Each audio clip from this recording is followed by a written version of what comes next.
Hello, GM, whatever time it is for you. Welcome, welcome.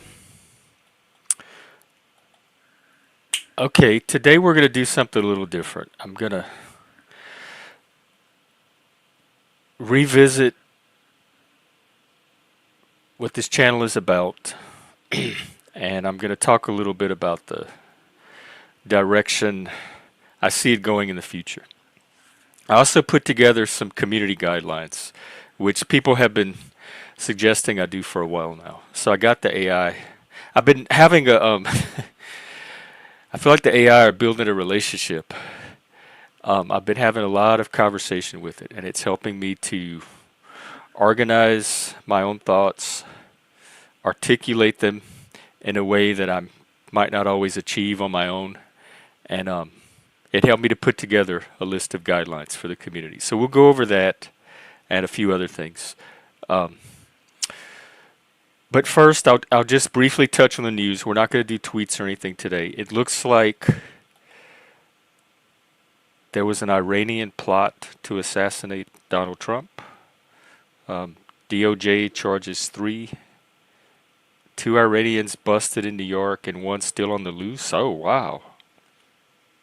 This is, y'all, things are kicking up, popping off. It looks like they might halt or dismiss the cases against him. And then in Amsterdam, people are attacked. There's gangs running around attacking Jewish people. Wow, the world is getting wild. And it's only been less than a week since the election. My Lord. Hey, Moose. Okay, so let's talk about the channel. Here's what I'm going to do. I started this channel with the idea of it being a community. And a community to me is not just one person doing everything. That's not a community. That's just me being a content creator. Hey, Zephyr, good to see you. The idea was to have it be something that other people can come and invest in and contribute to and get something out of for themselves as well. I think of it like, I'm Cajun. I think of it like a gumbo. It's a big old pot. I make the roux. A roux is it's the base of a gumbo. It's burnt flour and oil, and that's what gives it the brown richness. So I've supplied the pot. I make the roux. I throw in a little bit of seasoning here and there, but the rest of the gumbo depends on you guys. So today we're going to talk about ways that you can contribute to the gumbo and what you can bring. Now, one of those things that I can commit to bringing to keep this community going, I'm going to start streaming consistently every day at 3 p.m. Eastern, 12 p.m. Pacific. That is the same time that me and my previous co-host streamed for well over a year. That's kind of what got the stream growing in the first place. We were able to do this consistent streaming every day and guarantee that the space was open at the same time. People could show up and expect us reliably. So I'm going to go back to committing to that. 3 p.m. Eastern, 12 p.m. West Coast time, Pacific, every day. I can commit to 2 hours a day. I've been doing the really long streams lately, but I have got to get a return on my investment, and it doesn't always have to be financial. We'll talk about all that. But I'm going to commit to 2 hours a day starting at 3 p.m. Eastern. And then I'll set a super chat goal each day. In fact, I need to set that up for now. And if I reach the goal, I'll keep it going an hour, sometimes maybe 2, depending on how the conversation's going. But I'm going to keep the stream extended incrementally based on whether I meet the super chat goals or not. Hey, Bex, you dreamed in cartoon? That's pretty cool. Oh, cool. So we can Yay. Um, in addition to keeping the Discord running and all the other stuff. So I'm going to still do the infrastructure to the community, but the rest is up to you guys. What this becomes is up to whatever the community makes it become. Um, hang on, let me get my notes. I think before. Okay, community guidelines. Let me find them. They are in. Okay, you can find them in the channel description. I have a link. It's a Google document for now. I might put them on a website. Oh, I started a Substack as well. Um, and I wrote a new post on there. I'll drop that too. I've been posting things on the community section of the channel. That's where you can usually find a lot of this stuff. First, let me drop the guidelines. Actually, let me drop the post.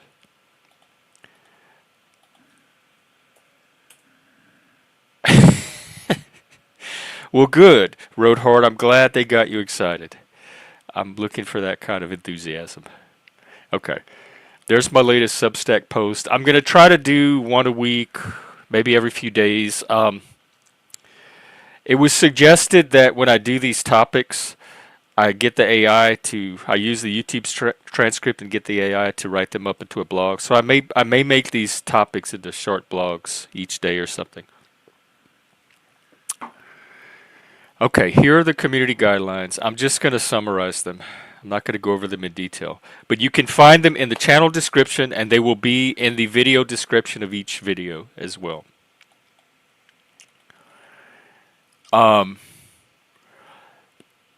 Okay, real briefly, just kind of where. Okay, here's how I'm envisioning this. I've talked before about the three layers of engagement that happens on this channel. There are the viewers that never interact, they just watch. So they're not bound by the guidelines. They can do whatever they want. The trolls watch. I have some hate watchers.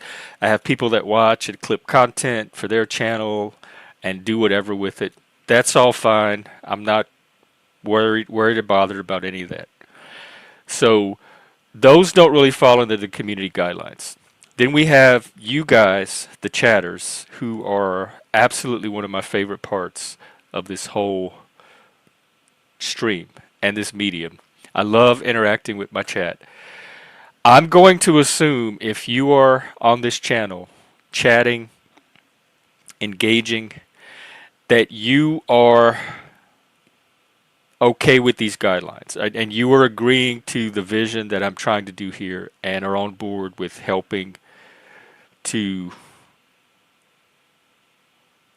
keep that vision going by honoring these guidelines. And then we have the panelists themselves. My guidelines for being on panel are not, they're pretty loose. Basically, you have to be here with some kind of positive intent. You can't come up here and confront and start trouble and start drama. We do have drama court, but you got to pay for that.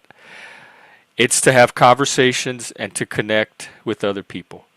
So the ability to be on the panel depends on your ability to have a constructive conversation. And most people are pretty good about that.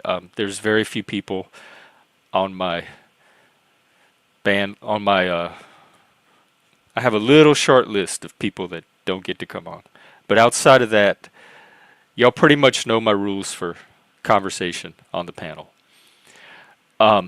And then hopefully there's going to be this fourth level of engagement, this second tier that emerges from the work Joe and I are doing with the Nexus and trying to get more people involved with that. So right now, the guidelines basically apply to the chatters and the people that come on the panelist, because I think the panel conversations are kind of the central point of the community. Hey, Ricardo, good to see you.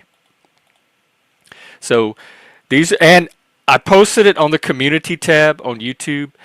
This is a rough draft. I welcome feedback on them. If there's anything you can think of that I can add. If there's any criticism you have of them, these are not written in stone. This is the initial rough draft. So let me just present them in summary. Number one is respect the community's integrity and vision. I have the channel, I have the description of the community under each video.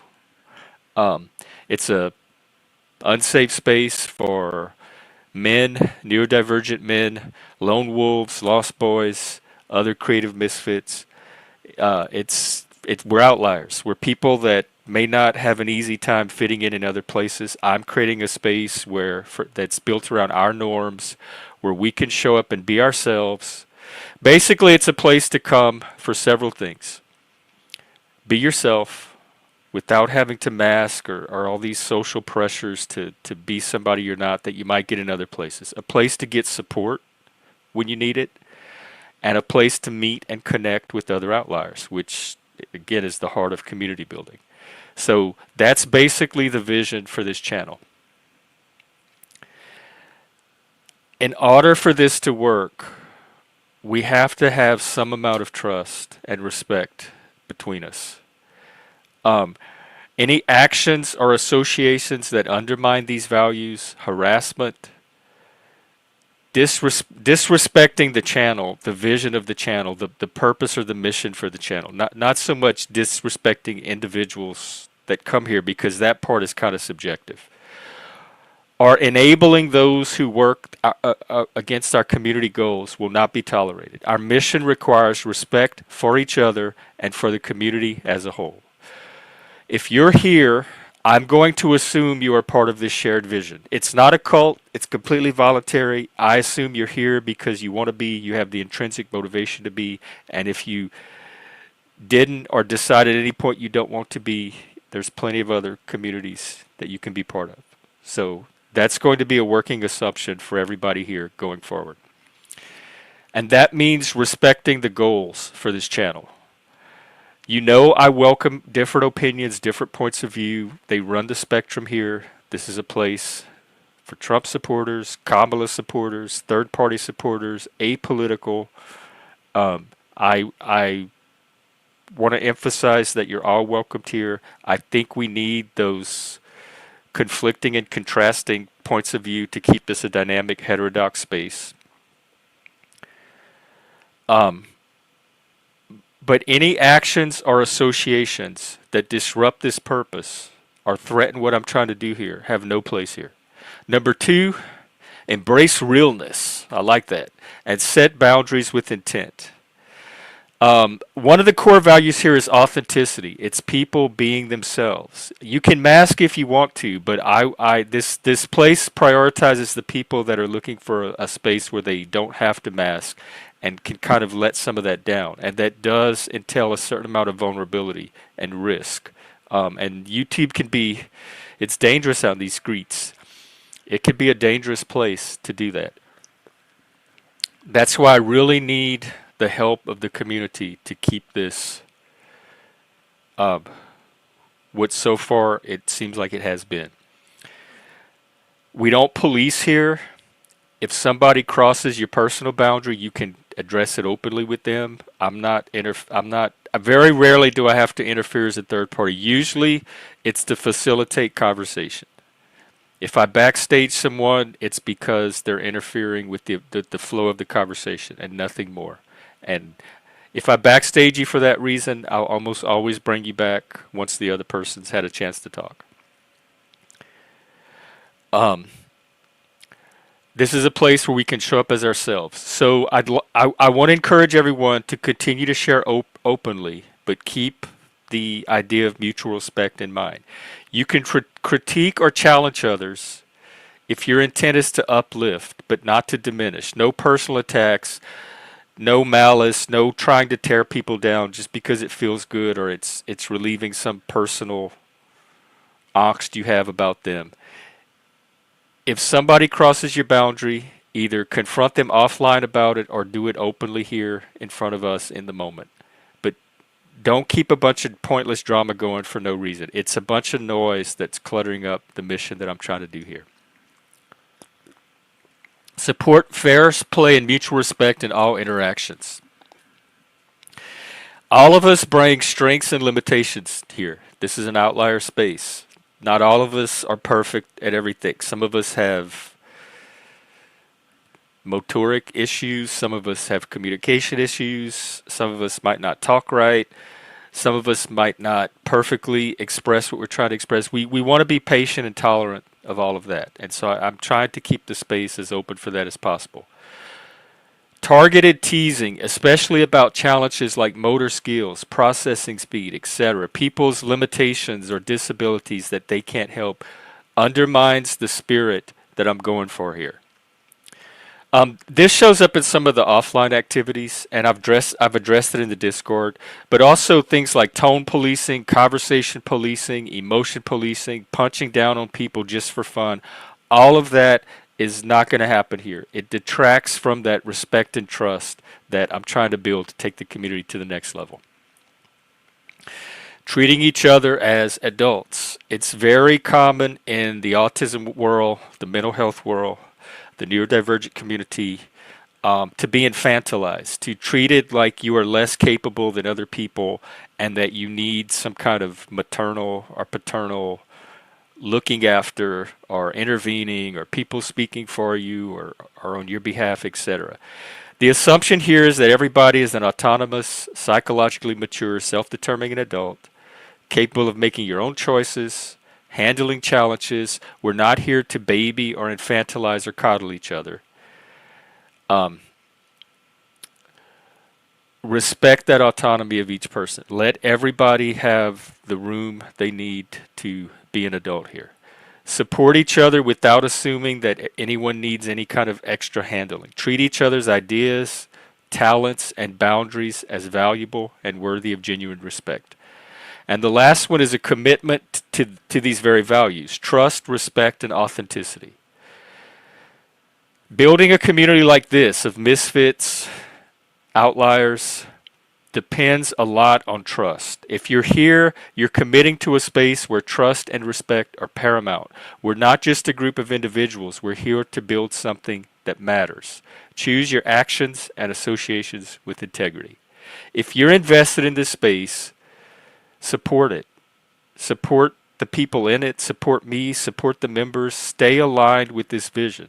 And it's a very fluid, evolving vision because it depends on the contributions of what people bring to it. It's not only my vision. Other people have ideas for what's possible with this channel as well, and I welcome them. If others are actively working against the integrity of this community, be aware that by supporting those people, you're putting at risk what we're trying to do here. And there are people out there that are trying to undermine me personally and the community.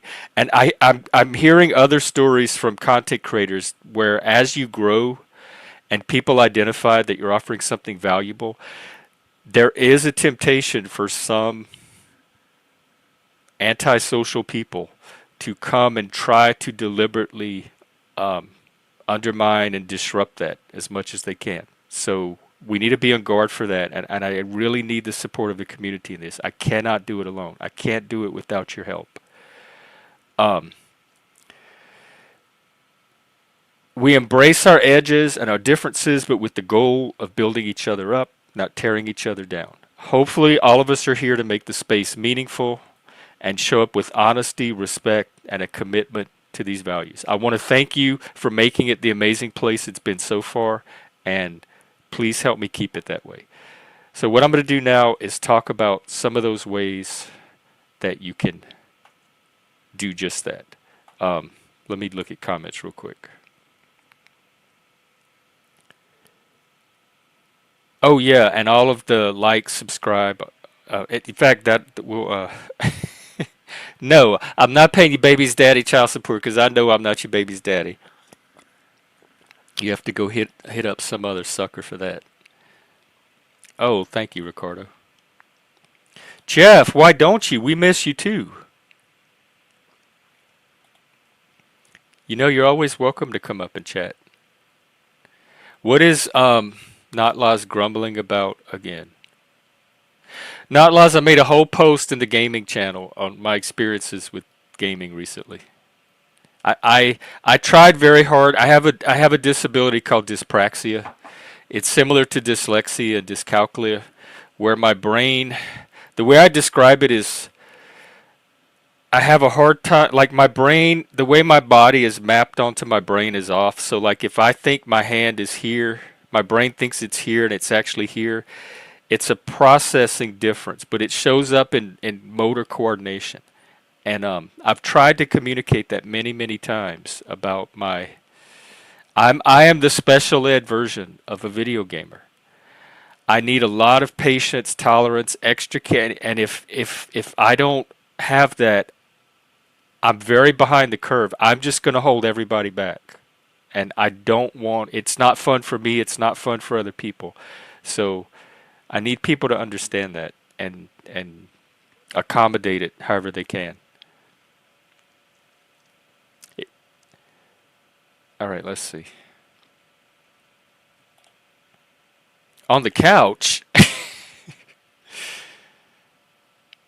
Oh, I see. So it's environmental on your end. Kitty kitty, hello.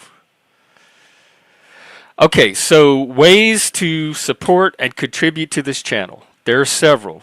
Of course, money is always welcome. I between my practice, satyrsgrove.com, which if you need one-on-one support or you want extra support than you get here, or you have friends or you know autistic people or neurodivergent people or just men in general that are struggling or looking for that kind of support. I am a certified peer counselor. I set up an LLC last year to provide that kind of support. We have that. Um, if I get enough clients, that will help with some of the income situation. The other way to help is super chats. We have memberships. They're 99 cents a month. We're going to be rolling out another tier after we hit 1,000. Um, you can buy memberships for other people. Now I have the Ko-Fi link that Kitty just posted and the Cash App, which is Gen X Jeff 2 with the dollar sign. Make sure you put the 2 or we'll go to some other Gen X Jeff. And if you do Cash App, oops, see, I can't even spell it right. If you do Cash App, I would do like a small amount to test and see if it goes through. The Ko-Fi link has been working. I haven't had any problems with it. But some people have been reporting maybe Cash App not always going through. Oh, I love this. We also do body doubling here. That's another thing you get out of this channel. Um, Let me do my chat goal while I'm thinking about it. I forgot to do that. So what I'm gonna do is like a standard goal of 5 super chats at $5 or more over the course of 2 hours. That's $25 for 2 hours. That'll keep the panel going another hour or so. Um,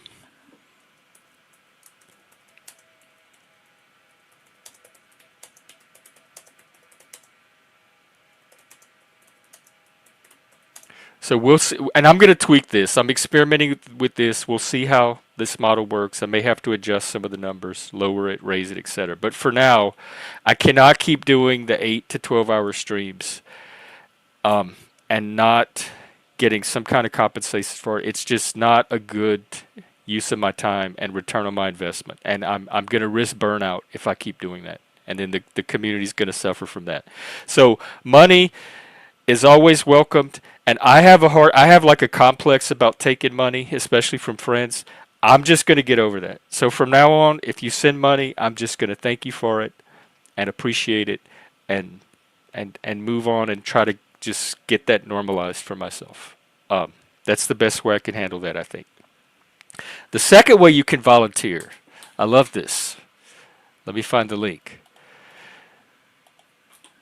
You can invest time. We're always looking for collaborators, volunteers, moderating, hosting. There's activities we do in the Discord. People that want to run movie nights, people that want to run gaming. Moose has kind of taken charge of the gaming. Moose and Not Lost have a really fun submarine game going right now called Barotrauma. I'm trying to start a mage game. So people that want to invest some time in starting some activities or keeping some activities going, um, that's always welcome. That's a cost-free way that you can support the channel. And who knows, as we grow, I don't know what's going to turn into actual paid positions or not, but the people that volunteer would always be first in line for that, I imagine. So I'm going to give back as much as I can because you're all being very generous with your time so far. Um, Zephyr just created 5 new outliers. Thank you so much. Let's see who we got. Ooh, these are all new people. Plastic African, he was on during election night. Um, he has a membership.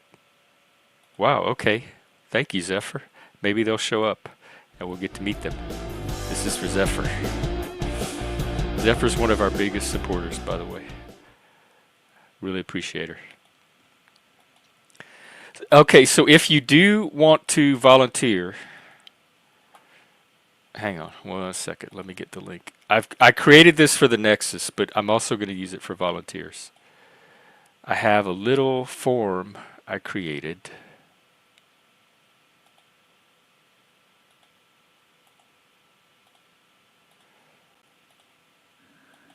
Right there, you could take a look at and fill out. It's really if you want to be part of the Nexus, but for right now, I'm just going to use it for volunteering in general. If you have ideas or a little bit of time, you can contribute each week or each month or whatever. That's a way for you to communicate that, and we can figure out how we can incorporate your strengths into the gumbo. You can bring your spice, and we'll put it to good use. Okay, a third way you can help out, and this is probably one of the most important ways and easiest ways. Hey, Shameless. I'm just reviewing the new community guidelines and um, telling people about different ways they can support the channel outside of monetary.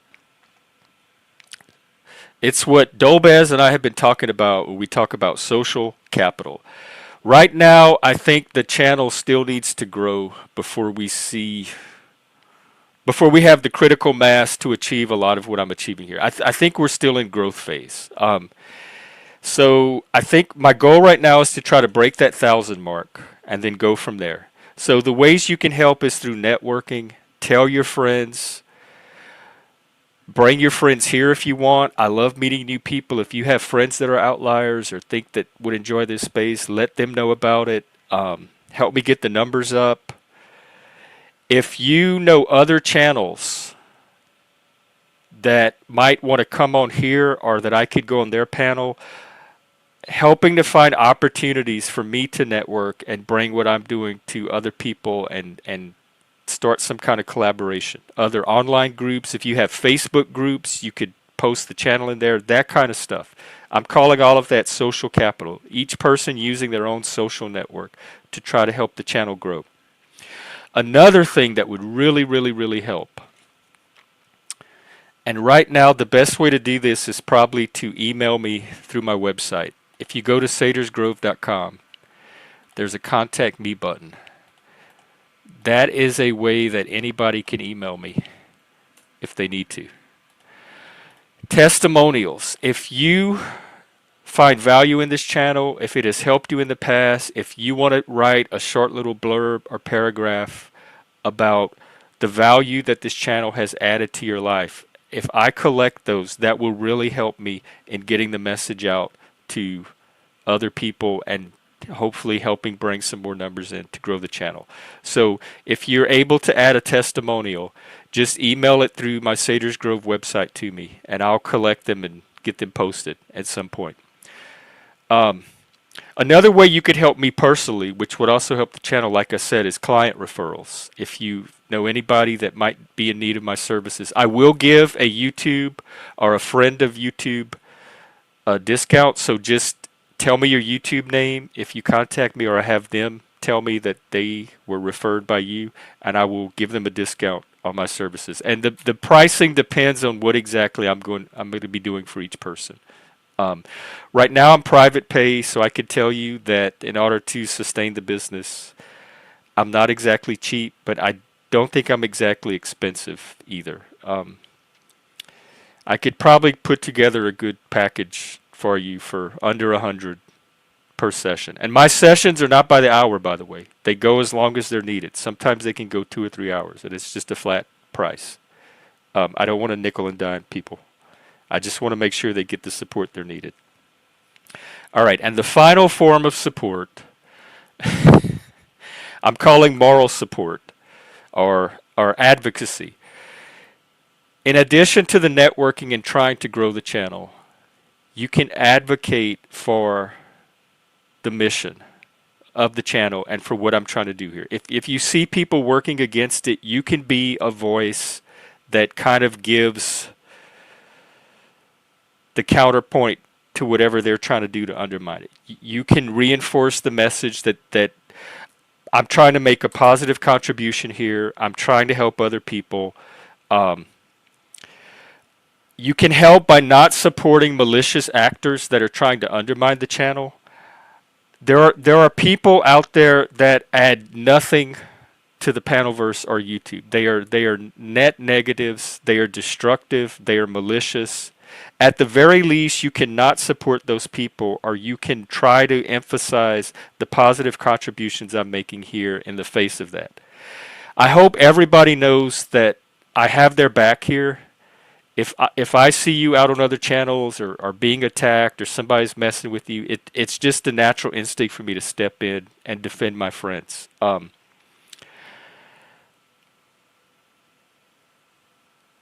I'm not asking for it. I'm not demanding it. I'm not telling anybody else what to do or what to say. But I sure could use have people having my back now and then, especially in this growth phase where I think I'm going to be opening myself to even more and more attacks as we grow. For some reason in YouTube or social media, it's like the more good or the more value you start to create, the more negativity it draws from bad actors. And so if that's going to increase, I could really use people out there having my back if you feel moved to.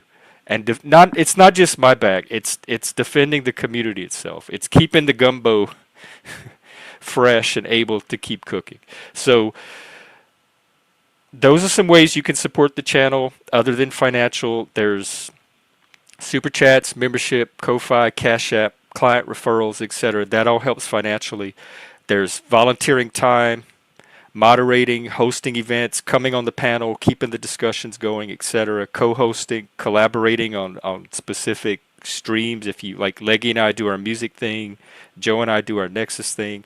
All of that are ways to invest time. And hopefully, I don't want anybody investing if they don't actually get something back from that investment or out of it themselves. Everybody should be getting some kind of return on the investment. Hey, Shift. See, Shift's investing right now just with good vibes. She shows up every few streams and spreads her good vibes. I call her our Tinkerbell. No, Axis, you are not. Nothing, not a single thing I mentioned today was directed at you. I didn't even have you in mind one time. I consider you a valuable member of this community, so please don't take it as directed at you at all. And then that moral support and kind of advocating for the channel and being a positive voice for what we're trying to do here on this channel. Okay, I think that's it for me. I'm going to drop the link, and we got about an hour and a half to do a panel. And then after, I think tonight, Moose and I might do games, or I might try to learn games. And so you're welcome to join for that. We have a gaming channel in the Discord that we coordinate in. All right, there's the link. The panel's open. We could get the party started now. That's all I got. Ta-da. Oh. No, yeah. I understand, Moose. Definitely do what you have to do. Take care of your real life responsibilities. All right, let me catch up on comments.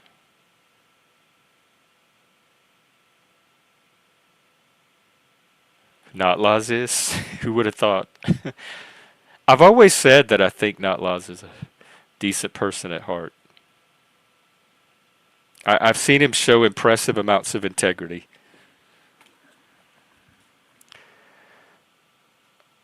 Okay, we got our first panelist in the back. Hello, Jeff. How you I'm feeling? still diseased. You're still diseased? I may How's it not survive. progressing? Horribly. I see everything in shades of purple. Who's missed? That's a good question. Who is missed? Missed. Who is missed with 6,000 subscribers?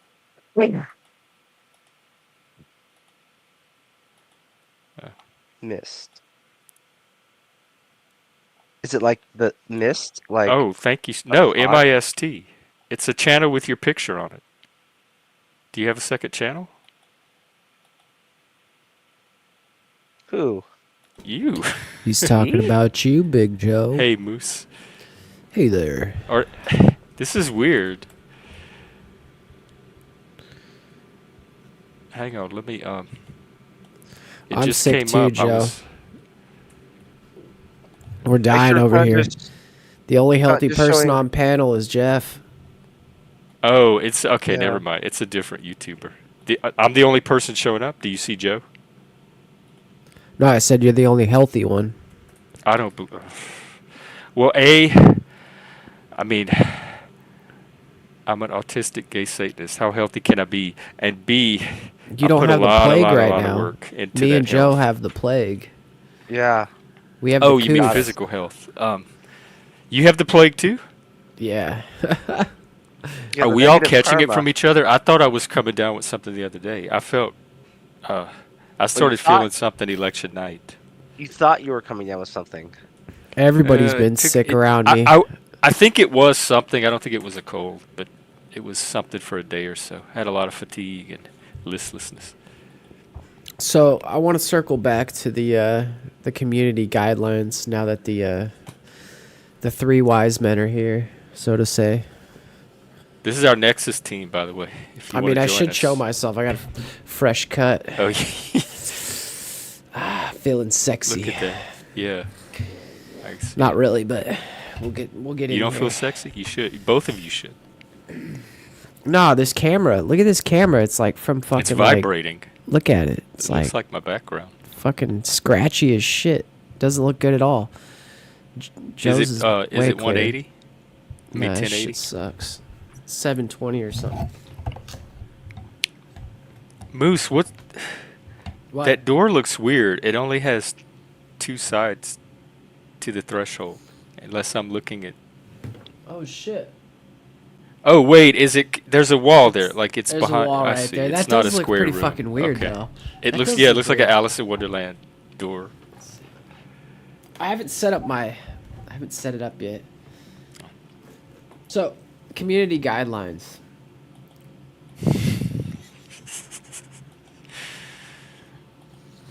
Yeah.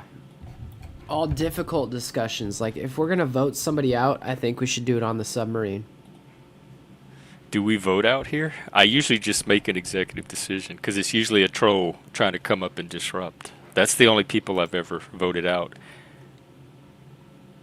Even the any people I've gotten complicated- accused of banning or blocking or whatever, it's because they were in the chat starting drama. It's not because I told them they couldn't be here. Like, even my haters are welcome to be here as long as they can behave and not cause disruption in the community. But usually they're hating me for a reason, and part of that reason is they're not capable of doing that in the first place. That's why they get blocked or banned. I don't ban people just because they disagree with me or don't like me. Yeah, that's true. It's absolutely true. Because Big Moose over here disagreed with you the other day. And I voiced my opinions, and I was not very, I was me. I was being myself. I took it as that. And it was consistent with what you've been trying to do before by keeping me off the drama and on to some more positive content. So it was Yeah. in the spirit of that. But But you could have dropped me off. You could have said, you know what? You don't want to be part of the team. You don't like how I'm going. Just shut up or whatever. You could have went 100 different ways. And instead you were just like, okay, that's Moose. I'm going to let him say everything he's got to say. I'll respond to him. And you were respectful. So like what more could you possibly ask for? Well, I usually don't kick people. I let them make that decision for themselves. Sometimes I might find little ways to encourage it, but if people are unless they like cross some kind of line, and the lines here, like I said, are very loose. Yeah. But I think It's it's not my important. style to just kick or banish people from the community. Towards building a community, people have to have that trust, and that's actually part of building trust. Is that when you're having a bad day, or when somebody has an issue, or somebody has a different perspective than you, and they come at you, and maybe they come at you a little uncouth, or with bad, not good tact or whatever. The way you respond is you responded as a leader. So I'm giving you the credit there, and I think that what everybody's trying to build here, I think it's more important than just me, and I think it's more important than just Joe or just you. And I think that, like, by putting our time into this, like, I don't want it to turn out to be one of those other channels that I put 2 years into, and then I walk away from, and I feel like, hey, I had a lot of fun times and we had some good times, but we never accomplished anything. And then we walked away from it, and I'm not even like friends with that person anymore. I didn't feel good about my interactions with many of the guests that were on that panel. My like character that I played was very like cruel and like, very mean to people. Like I let it all out, and so like that didn't make me feel good at the end of the day. And so like I like a place like this where I can just be myself, boring old self. Yeah. Sometimes it's not going to be like super entertaining. Sometimes I'm going to say some shit that you're like, did he really fucking say that? Yeah, and sometimes it's just going to be like it is. Yeah, well, that's part of being yourself and being authentic. And I also have to remember that about everybody else. Is also, I got to take a step back and be like, everybody else that comes here comes from a different background. They have their own strengths, their own weaknesses, their own little ticks and triggers and stuff. And they have their own need of support in their own way. Like everybody has their own like thing they're looking for here. You know Yeah. what I mean? So Yeah, and I think as long as people come here and they're trying, um, giving them a little patience, or tolerance, or grace, I think would help more than not. I think the whole country could use that right now. I think the whole country could give each other, a little bit of grace, a little bit of breather, a little bit of just like, hey, like, this is America. You know what I mean? Dude, this is such an opportunity. I have felt so different after the election. Like there's finally hope. I feel like all of that toxic feminism, there's finally support from the rest of America to push back against that. And that alone just makes me feel like I don't have to swim upstream as much as I've been doing the last 4 or 5 years. But do you understand that the people that whose team has lost, so to say, do you understand that the happiness that you're feeling, they're feeling the complete opposite of that. They're feeling dread. They're feeling like they feel like the world is ending. They're like, oh my! I mean, if we pull up some of these TikTok videos, I mean, we're not going to because I think they're copyrighted. But I mean, we got people yelling and screaming, oh my God, Trump won, oh my God, it's like the end of the world. And these are people that we have to deal with on a daily basis. These are people I deal with at the store that come in. Like, people right now are so on edge. The people that were in support of Trump are very happy. The people that were not in support of Trump are just like, it's very hard to deal with these people right now. And it's like, it's kind of eerie. Even my wife, like, I'm going to be honest, guys. I I put a lot of my like personal shit out there, and it's like my wife is super liberal, and when we got together, I was super liberal with some conservative beliefs, like mostly economic. But now it's like now I just look at politics and I abstain from voting because I don't see good, and I can't vote for evil. I felt that the first time he got elected. I was one of those people. I was traumatized. Like I was going like a You didn't fool. vote this It time, was a Moose? crisis. You didn't vote this time, Moose? I haven't voted since Obama's first term. Okay. I voted for Obama, and after that, I my entire perspective on politics like was crushed, and I watched things a lot closer, and I just don't believe that. I don't believe it matters. It's not going to change the game. It's not going to. I'm not a queen on the chessboard. I'm merely a pawn, but on this chessboard, there's 370 million pawns. You know what I mean?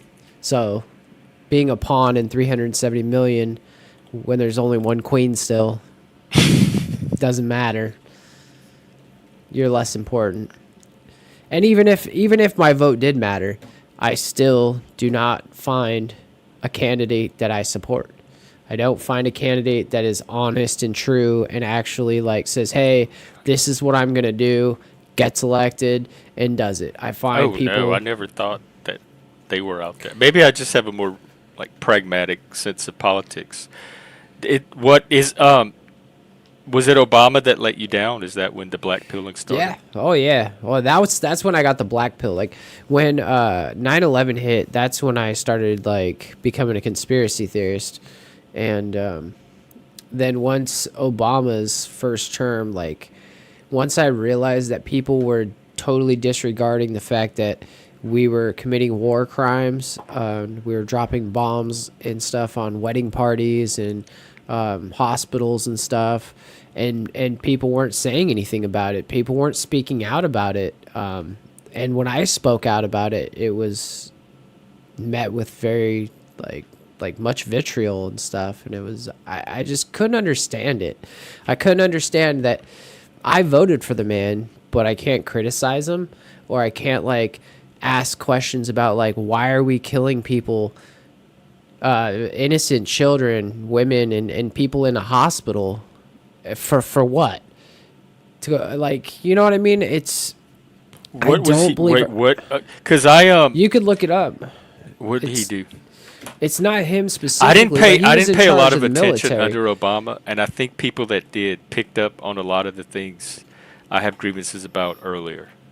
I didn't. There, I didn't start waking up till like 2020. yeah, there was a lot of drone strikes. They did. That's when the drones really like became hot. Was during his years, and there was a Oh, lot of people that were inadvertently killed because they were trying to get terrorists. But I just don't have a lot of faith in our government. You look at the taxes, right? In California, I voted every time to help the homeless. I voted every single time to help the poor, and I read into all of these things. I read the fucking bills. I spent hours and hours of my time. I read the fucking newspaper every day. Like I was so into politics. Like politics, psychology, and philosophy were my things, and like I just don't see anything getting better. I see, you look at California, it's getting worse. There's more poor people in California. There's more homeless than there ever has been. They're like, they took the money that we voted to build housing with, and they build luxury condos that the people that they're going to house in there can't even afford the lifestyle there. None of this shit makes sense. It's like 2 plus 2 equals 4. I give you $4, but my roads don't get fixed. We still have fucking potholes everywhere. We have bridges that are crumbling. We have schools and infrastructure that is just like failing. We're supposed to be the greatest country in the world. We put more money. We don't even have the money. We just borrow the fucking money and print the money, and we can't fix all this stuff. I mean, if we've got unlimited funds, why can't we fix things? how Like, much of that is at the state level versus? Because being from Louisiana, I'm just used to that. That was normal. Like I thought that was just the American norm, and then I moved to Washington State, and no, they have all kind of nice things up here because they have the money to invest in it. So I wonder if state by state that varies. Yeah, it's different everywhere, state by state a lot. But my point is like the money seems to be it gets used and abused, but the results aren't there. Like there should be a progressive increase in things. Like when look at the Olympics for example. People have been pushing the limit since the test of time, right? They do the 200-meter dash and they do it in like however many times 3 minutes or whatever it is. Next time somebody does it, it's 2:59.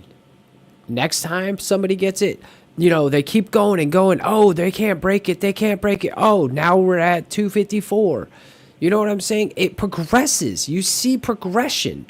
You look at the buildings that are built today that don't last. Look at the buildings. They're falling Ugly. apart. Seattle's They're, full of them. I watched them go up for 15 tons years. of ugly buildings, think, all kinds of like stuff.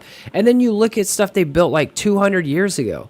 Churches, post offices, like buildings that are just decadent. They're so beautiful that it's like, how did they do these, right?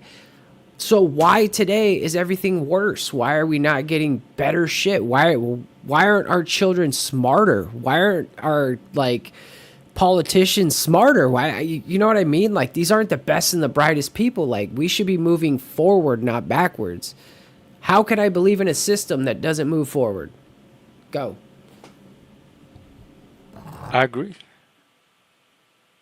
Our city, I definitely remember our cities being cleaner, nicer, less homeless, less unrest.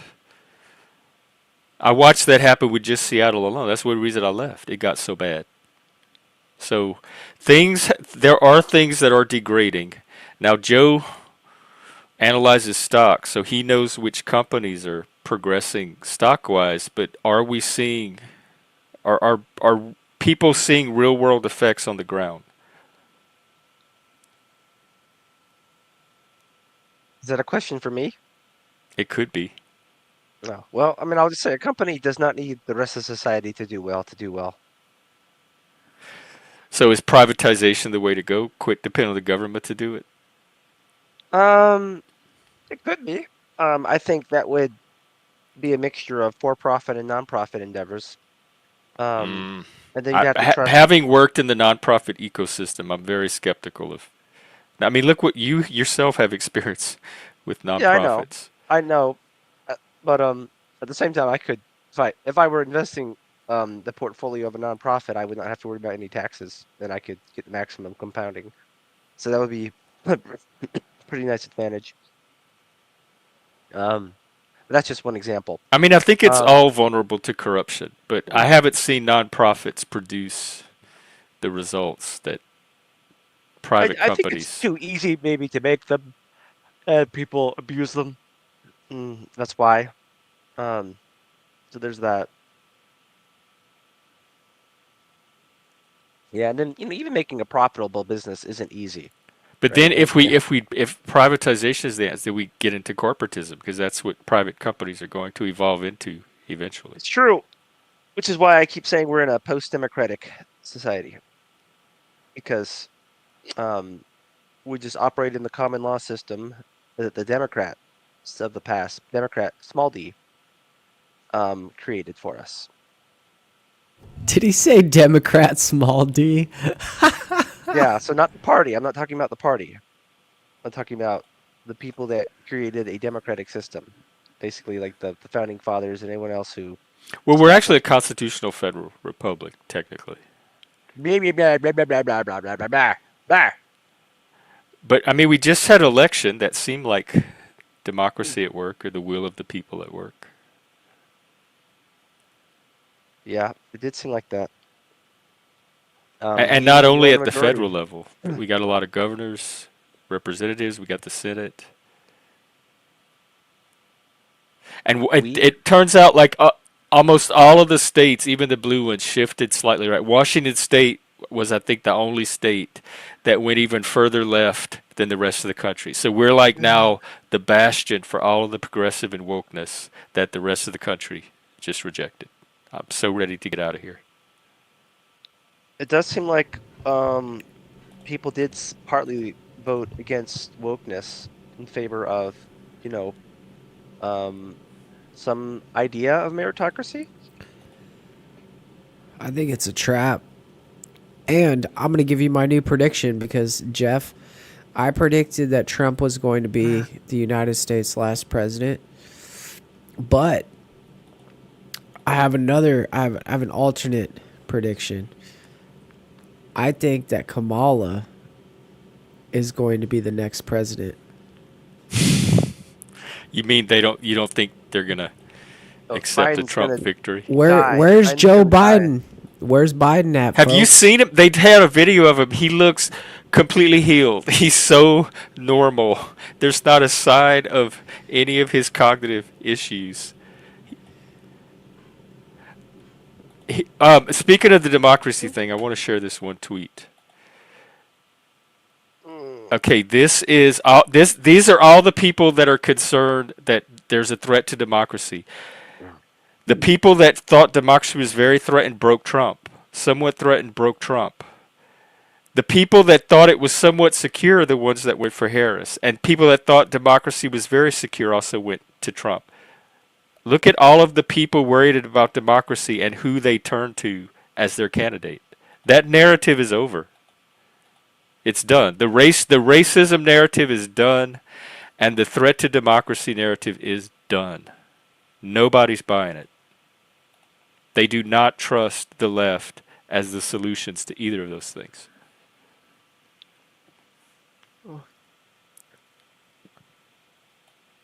See crime. So yeah, I think private work, kind of like what we do with the Nexus, could be an example of, things getting better, doing what's within our reach. Did you watch that community building video from Diego Forte that I posted and how he built up his little community? And it's exactly what I was doing here. And he managed to build it up into like a global organization. I did not see that video. Okay, it's definitely worth watching. I'll repost it. Hey, you know what's weird too? Is people on the left are so like there's so many people that are shocked, right? It's like, how could you be shocked? How on earth can you be fucking shocked that the people didn't vote for someone that when she ran originally, they didn't fucking vote for her? Like, how could you be shocked about that? Like, how stupid do you have to be to think that, like, running the last one picked in dodgeball is you're still going to be the last one picked? I think they thought because it was against Trump. Trump is like the Mike Cerrone of politics. So I think they thought that because he was Mike Cerrone, anybody running against him was going to... That's what I said in Kane's stream. You really said that, Joe? I said it in I think it was last night. I said Mike is like our Trump. Because people just love to hate him. They hate watching him. They go where he goes. And they assume everybody else is going to hate them as equally as they hate them. When the hatred for him is more about them than anything Mike's actually doing on any of the panels I've seen him on. There's people hating me doing way worse stuff than I've ever seen from Mike. Yeah. So they have a narrative about how awful he is, and then you have direct experience, and they don't match. Just like with Trump. They had this big narrative about Trump that did not match the 4 years that we had of him. We have direct experience of Trump. It's the same thing about Kamala, right? They said, oh, why wouldn't you vote for Kamala? And I said, well, I worked in the marijuana industry, and she locked up people in California for marijuana crimes. She locked them up in California for marijuana crimes. And guess what? They were black. What? A minority? They were black. They were black. Most of them. Suddenly they were black. She said she was going to get all the criminals, and they happened to turn black. I couldn't believe it, dude. I couldn't She believe wanted to it. lock up I parrots love too. that he talked like that. He's like, she happened to turn black, and he wins the election after doing that interview. I mean, good God, It was you oh would have man. never Hey, imagined did that you happening. see Kamala's husband on That's why she NBC or lost. something? That's why He goes she lost. he goes the best thing about Kamala about my wife or something is she always puts her head down and goes to work or whatever. And I'm just like, that's the wrong words to be saying about your wife. Wait, what did he say about her? You know, she always puts her head down and goes to work. Hey-oh. Jeff Just gonna doesn't say- get it. I Jeff's don't. like, Say, Moose. Yeah, I'm missing Called her- something. Is it a sexual joke? Oh, yeah, it's a sexual joke. Oh, But- I didn't. Yeah, I'm bad at those. it's just dumb. The You're not way Gen X enough. I just picture over her Ow. desk with her head down, working real hard on a paper. I don't even picture her like that at all. But All right, Moose, look, you called her Kamala, all right?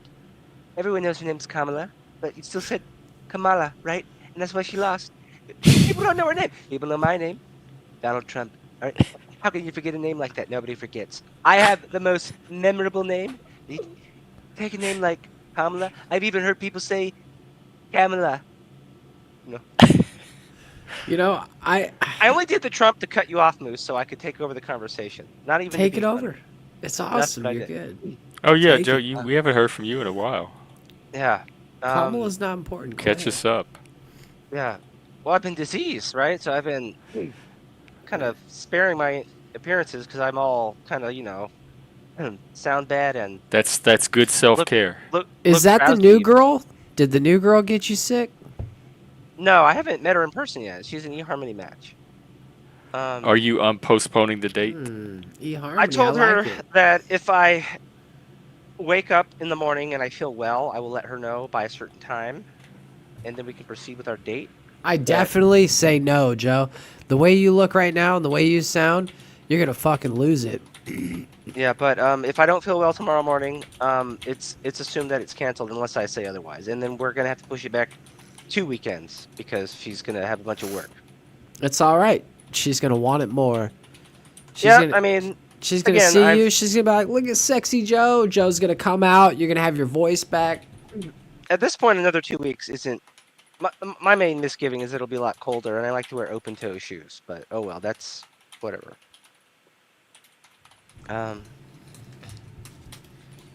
But yeah, 2 weeks really isn't Damn, Jeff is big difference tapping. for me at this point. He is.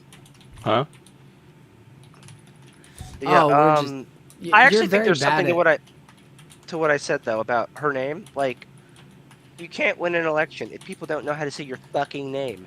Well, what is it? Is it Kamala or It's Kamala. It's Kamala. Kamala. what did I It means say lotus. originally? You said Kamala. And God, goddess. Right? Well, what the A lot of fuck? people say Like, Kamala. I assume people know. I assume they're just doing it to be passive aggressive or contrary. know. I literally don't know. No. It's people. Trump said Kamala. He started saying Kamala because he didn't know how to say her name. And then he said it to be spiteful after he learned the right way to say it, just because he knew it sounded bad, right? But he was also seizing on something that he noticed.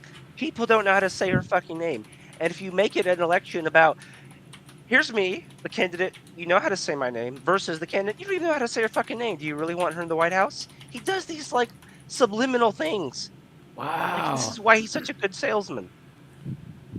So I know the great Kamala. I remember him growing up. I was calling her Kamala for that reason because I grew up with the wrestler until I found out it was Kamala, and then I switched. In Joe Rogan, there were some parts when he was speaking normally and wasn't putting on his shtick. He called her Kamala. So when he's not putting on the act, he says her name correctly. He said Kamala in the Joe Rogan episode. I caught that. Yeah, and so he's just planting the seed of, you don't even know her fucking name. How can you vote for her? Obviously, you're going to vote for me, right? He's fucking smart. He understands what makes people vote a certain way, right? Dude. And the Democrats are like, oh, how did she lose? You know, it's just... It's just yeah, it is funny. It is funny, Right. man. It's funny. You're right. You bring that point up. Like, if you can't even like say her fucking name right, why would you want her as your president? When I ran for state house in my hometown, and people like learn what my full name was. Joe Parrish. They're like, "Oh, that's a great name. It sounds so normal. It sounds so plain. People are going to vote for that name." I got told that a few times, right? And that's the only time I've ever like been complimented on my name because it's apparently Wow. good to have on a ballot, especially if you're named Joe. Um, Especially if you lived in Louisiana. What was your candidate's name? I Larry mean, your Yarborough. competitor's name. Larry Yarborough. So he also had a Oh, pretty Joe common name. Parrish, much more resonant. Larry Yeah, Oh Arborough, yeah. Yarborough. Yarborough, Too hard Yeah, to say. they and might he pronounce it won. more like Yarborough, but This was for state rep. yeah. So North Carolina House of Representatives in my hometown, and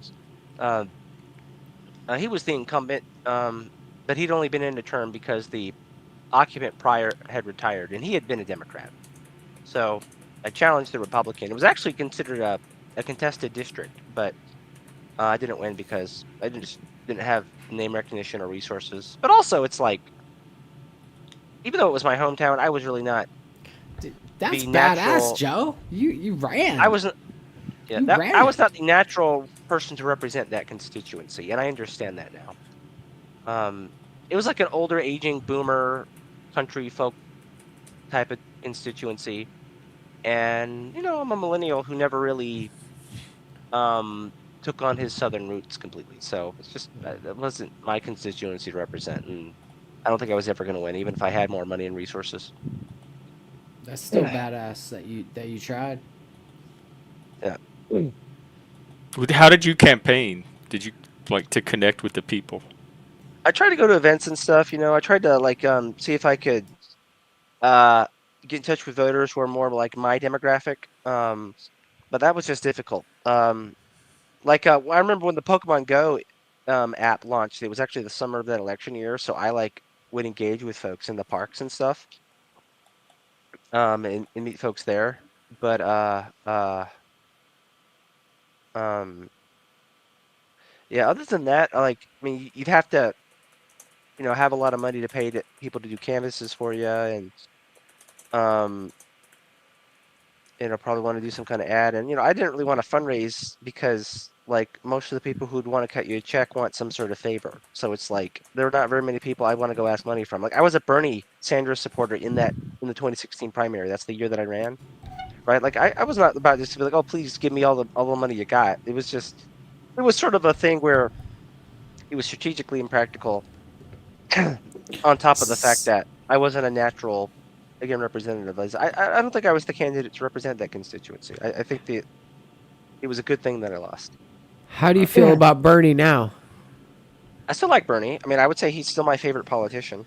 Um, I feel like he sold out. Once he got those millions, well, Well, not just that. When he turned around and just completely endorsed Hillary Clinton after like going against her and like you is know, that what do you mean Kamala by did the selling same out? thing with Biden. What do you mean by selling out?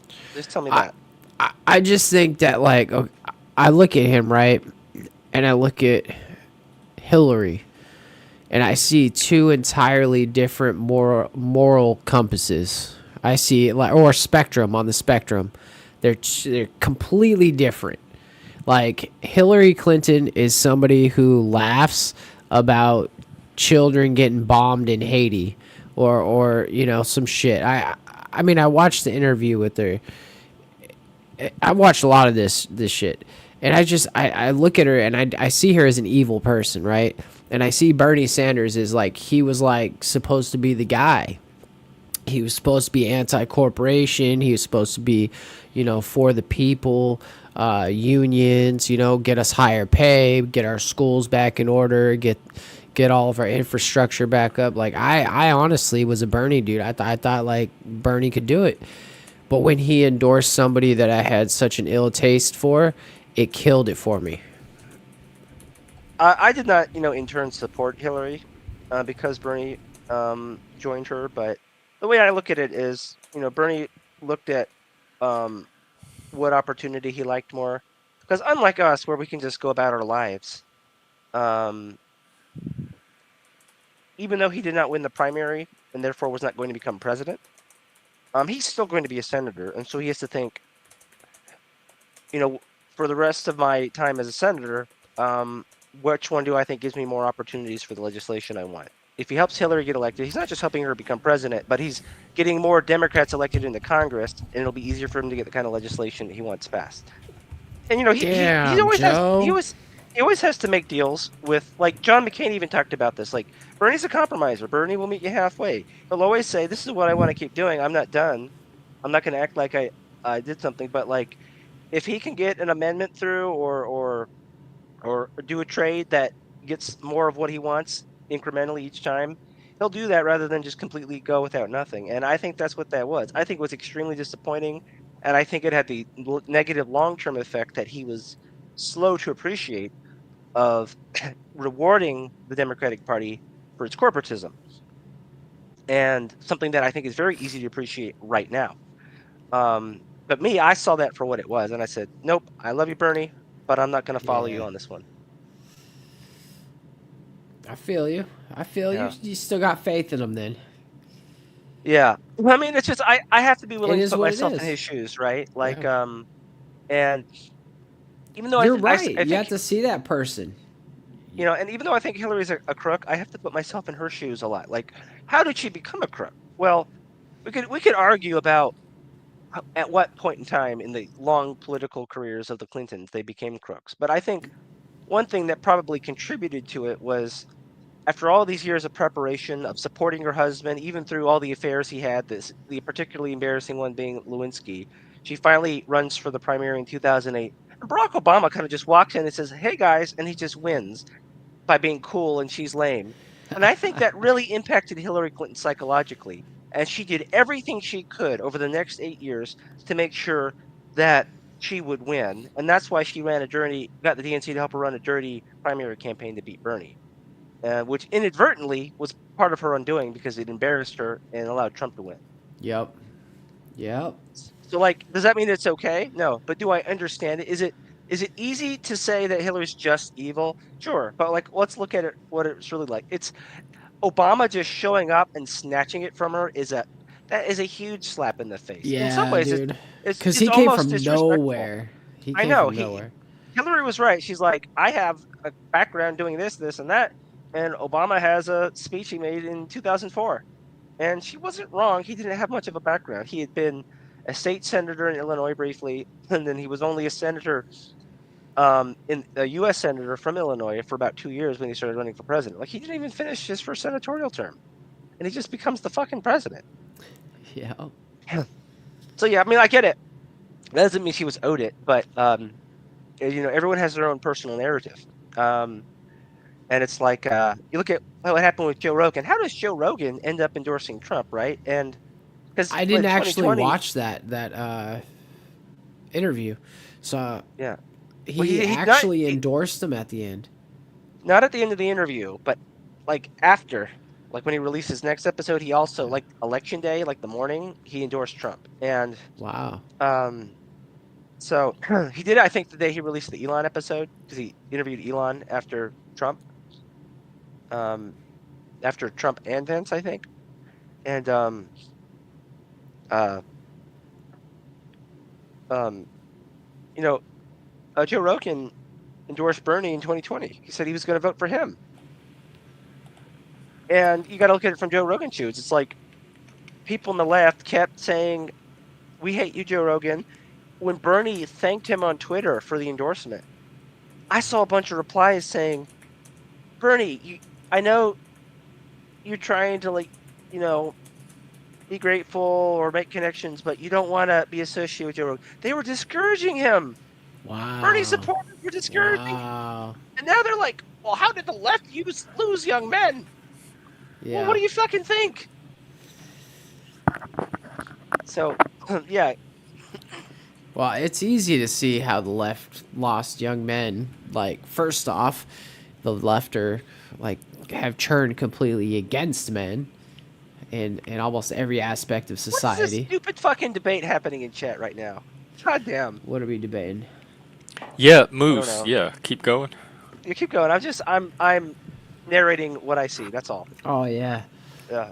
I got distracted. Yes, I mean, men are under attack, and then you have children are under attack, and there's all this like bullshit where they want to like keep pushing the Overton window with the LGBTQ agenda, and they want to keep the whole drag queen story hour with children, and the whole gender neutral bathrooms, and That's like over too. pushing everything down everybody's throat. And now every single movie that comes out is some gay agenda in it.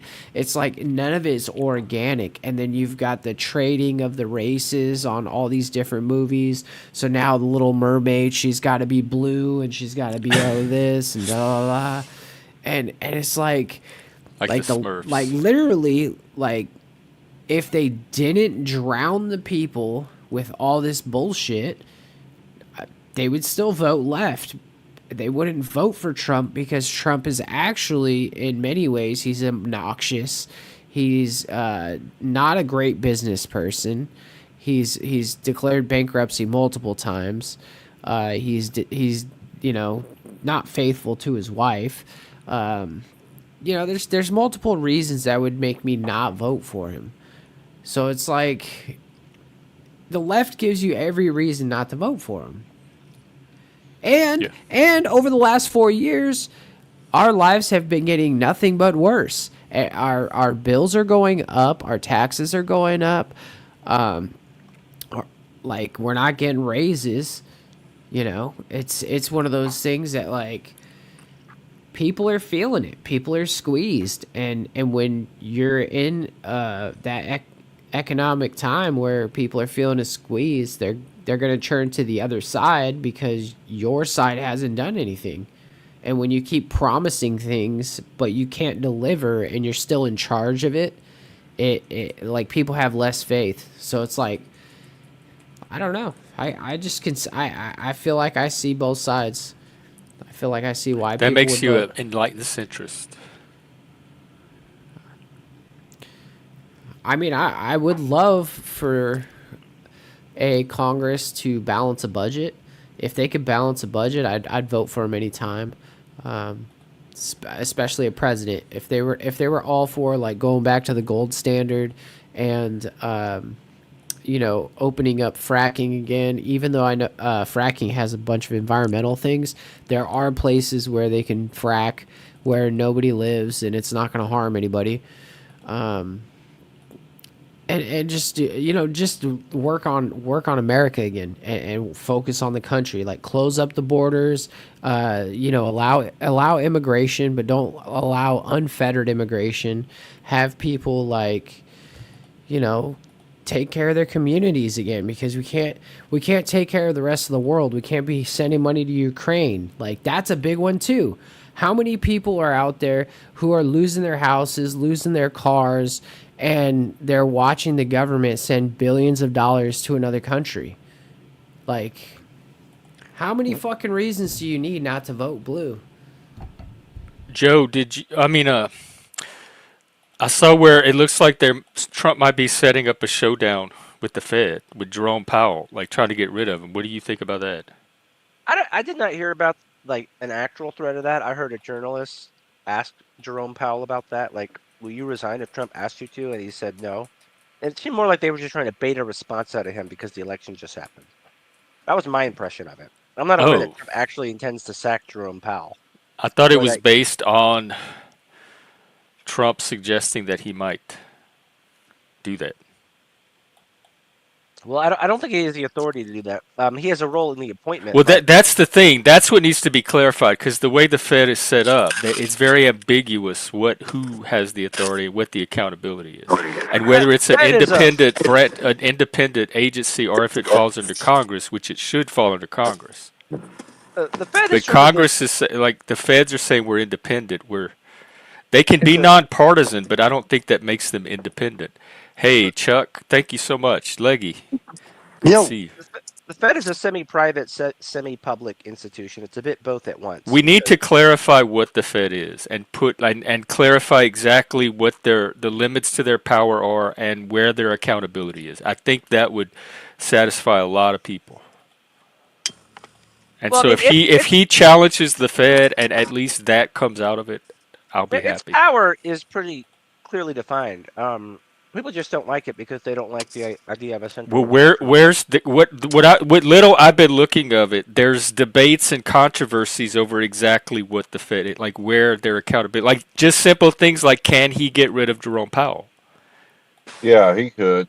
So you're making it out like this very well defined, clean cut, and it's just not. That's just factually not true. There's all kind of controversies and debates and questions about the Fed that need to be cleared up. I still don't know why he would get rid of Jerome Powell because Jerome Powell has been That wasn't the successfully debate. reducing inflation. Even stuff Well, like this shuffling around the actual issue is making people suspicious. It's I like tell you, there is an elephant in a room and people are pretending not to see it or downplaying or dismissing it. Hey, question. I don't know about the elephant, but did anybody have anything to say about all that shit I said? I threw a bunch of reasons not to vote blue on the Oh table. yeah, I was gonna say I don't. Oh, see you don't have to convince me not to vote I was blue. gonna say I don't see a balanced budget happening in the near future. It could happen, but it would take a while to do it. Yeah, that'd probably take another 50 years, but it would be very painful. It would be I think a presidential administration that started out with it as a goal, if they got 2 terms, could come out of the other side with a balanced budget. yeah, Clinton did it. It's possible. If you immediately go to balance, you cut spending so much that you would cause a shock to the economy and accidentally trigger a recession. If you're not careful, correct. So you need to gradually reduce spending until the net deficit each year gets smaller and then finally tips to being a surplus. I don't know why we couldn't have just kept it up after Clinton, but whatever.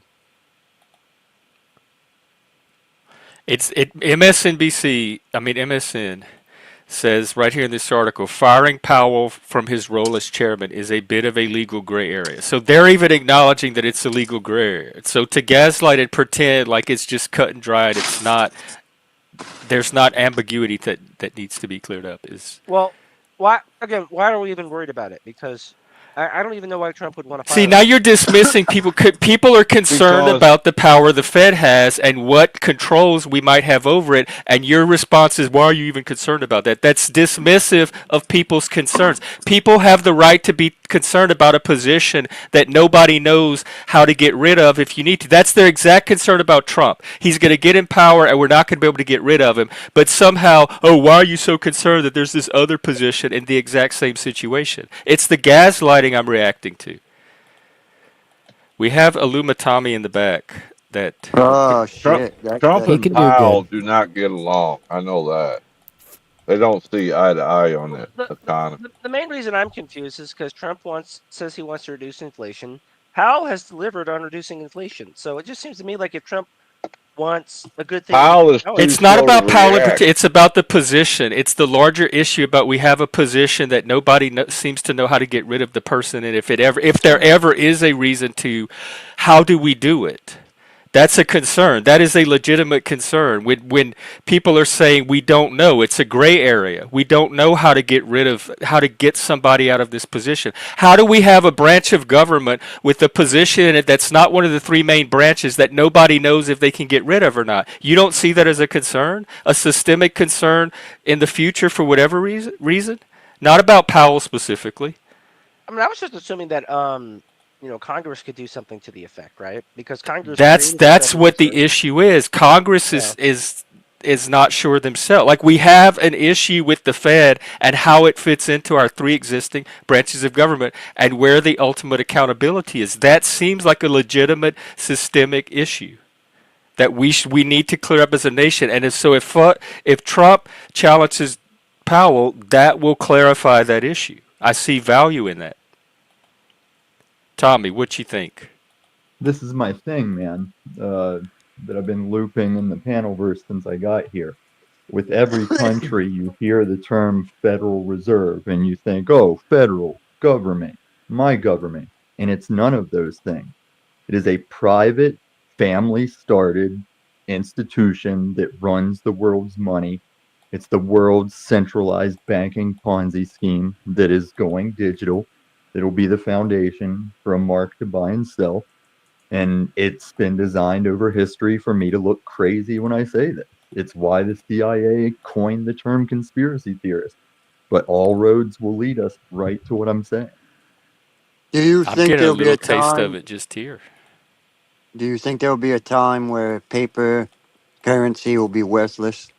You're you're watching it roll up at an alarming speed, yes.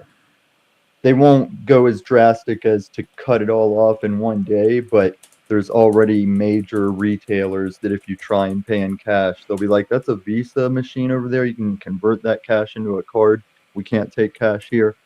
They've already got you tapping your phone. Like you tap a card, so Yeah, you'll it's be like ready to them. tap your phone. All them self check. At least around here, all the self checkouts they've put in lately, none of them accept cash. It's credit only. It's like what the fuck. So like you here it is this time of year. You got all the immigrants in here coming to do that seasonal work and shit. And now the And stores it's are listen, influx. That it's fucking not even whatever. that this system is bad. It is convenient. It is a monetary monitoring thing to exchange fiat, but it's the foundation of how you can tyrannize and control and exclude people from that system.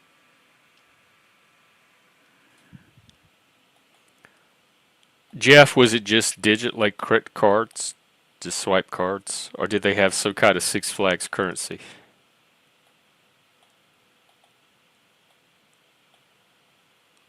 What? What Oh, about Jeff six? said he went to Six Flags recently and they're 100% cashless. Well, 666 flags, anyone? Oh, I like wish. I know me, when I was in the Air Force, that was the first time I can remember ever using the chip. So this was like I went in 2006. So that was the first time they gave us a card, and all of our pay during basic, like when we had to go to like the commissary or pay for our uniforms, haircuts, whatever the case may be. That's when I can remember the chip system being first used, like to my memory. That's the first time I ever experienced it, and I was kind of like, "What the fuck is this shit?" Well, and the difference that we're going to is the blockchain. Like, yes, we've always had a debit magnet strip card type thing, but it's different on the blockchain because then just me giving you $1, they can reference every single transaction that ever happened. And they can also program those transactions to say, oh, do you get digital food stamps? That only works on these foods. Oh, have you bought this much meat with any money this month? You've met your meat limit for the month. The positive side is you could end scams and money mistakes. Like, oh, there's the scammer with this digital transaction. We can take that back for you. But the other hand is you can single anybody out for anything. I saw Coleon Noir. He's covering a guy that just had his bank account canceled for making a gun purchase, For making a what? firearm purchase. Yeah, Just that's bought a gun. those They seem like canceled his account. problems. Yeah, they are a problem.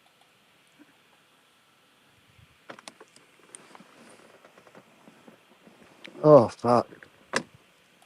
Still trying. Leggy, I what you been up bought. to?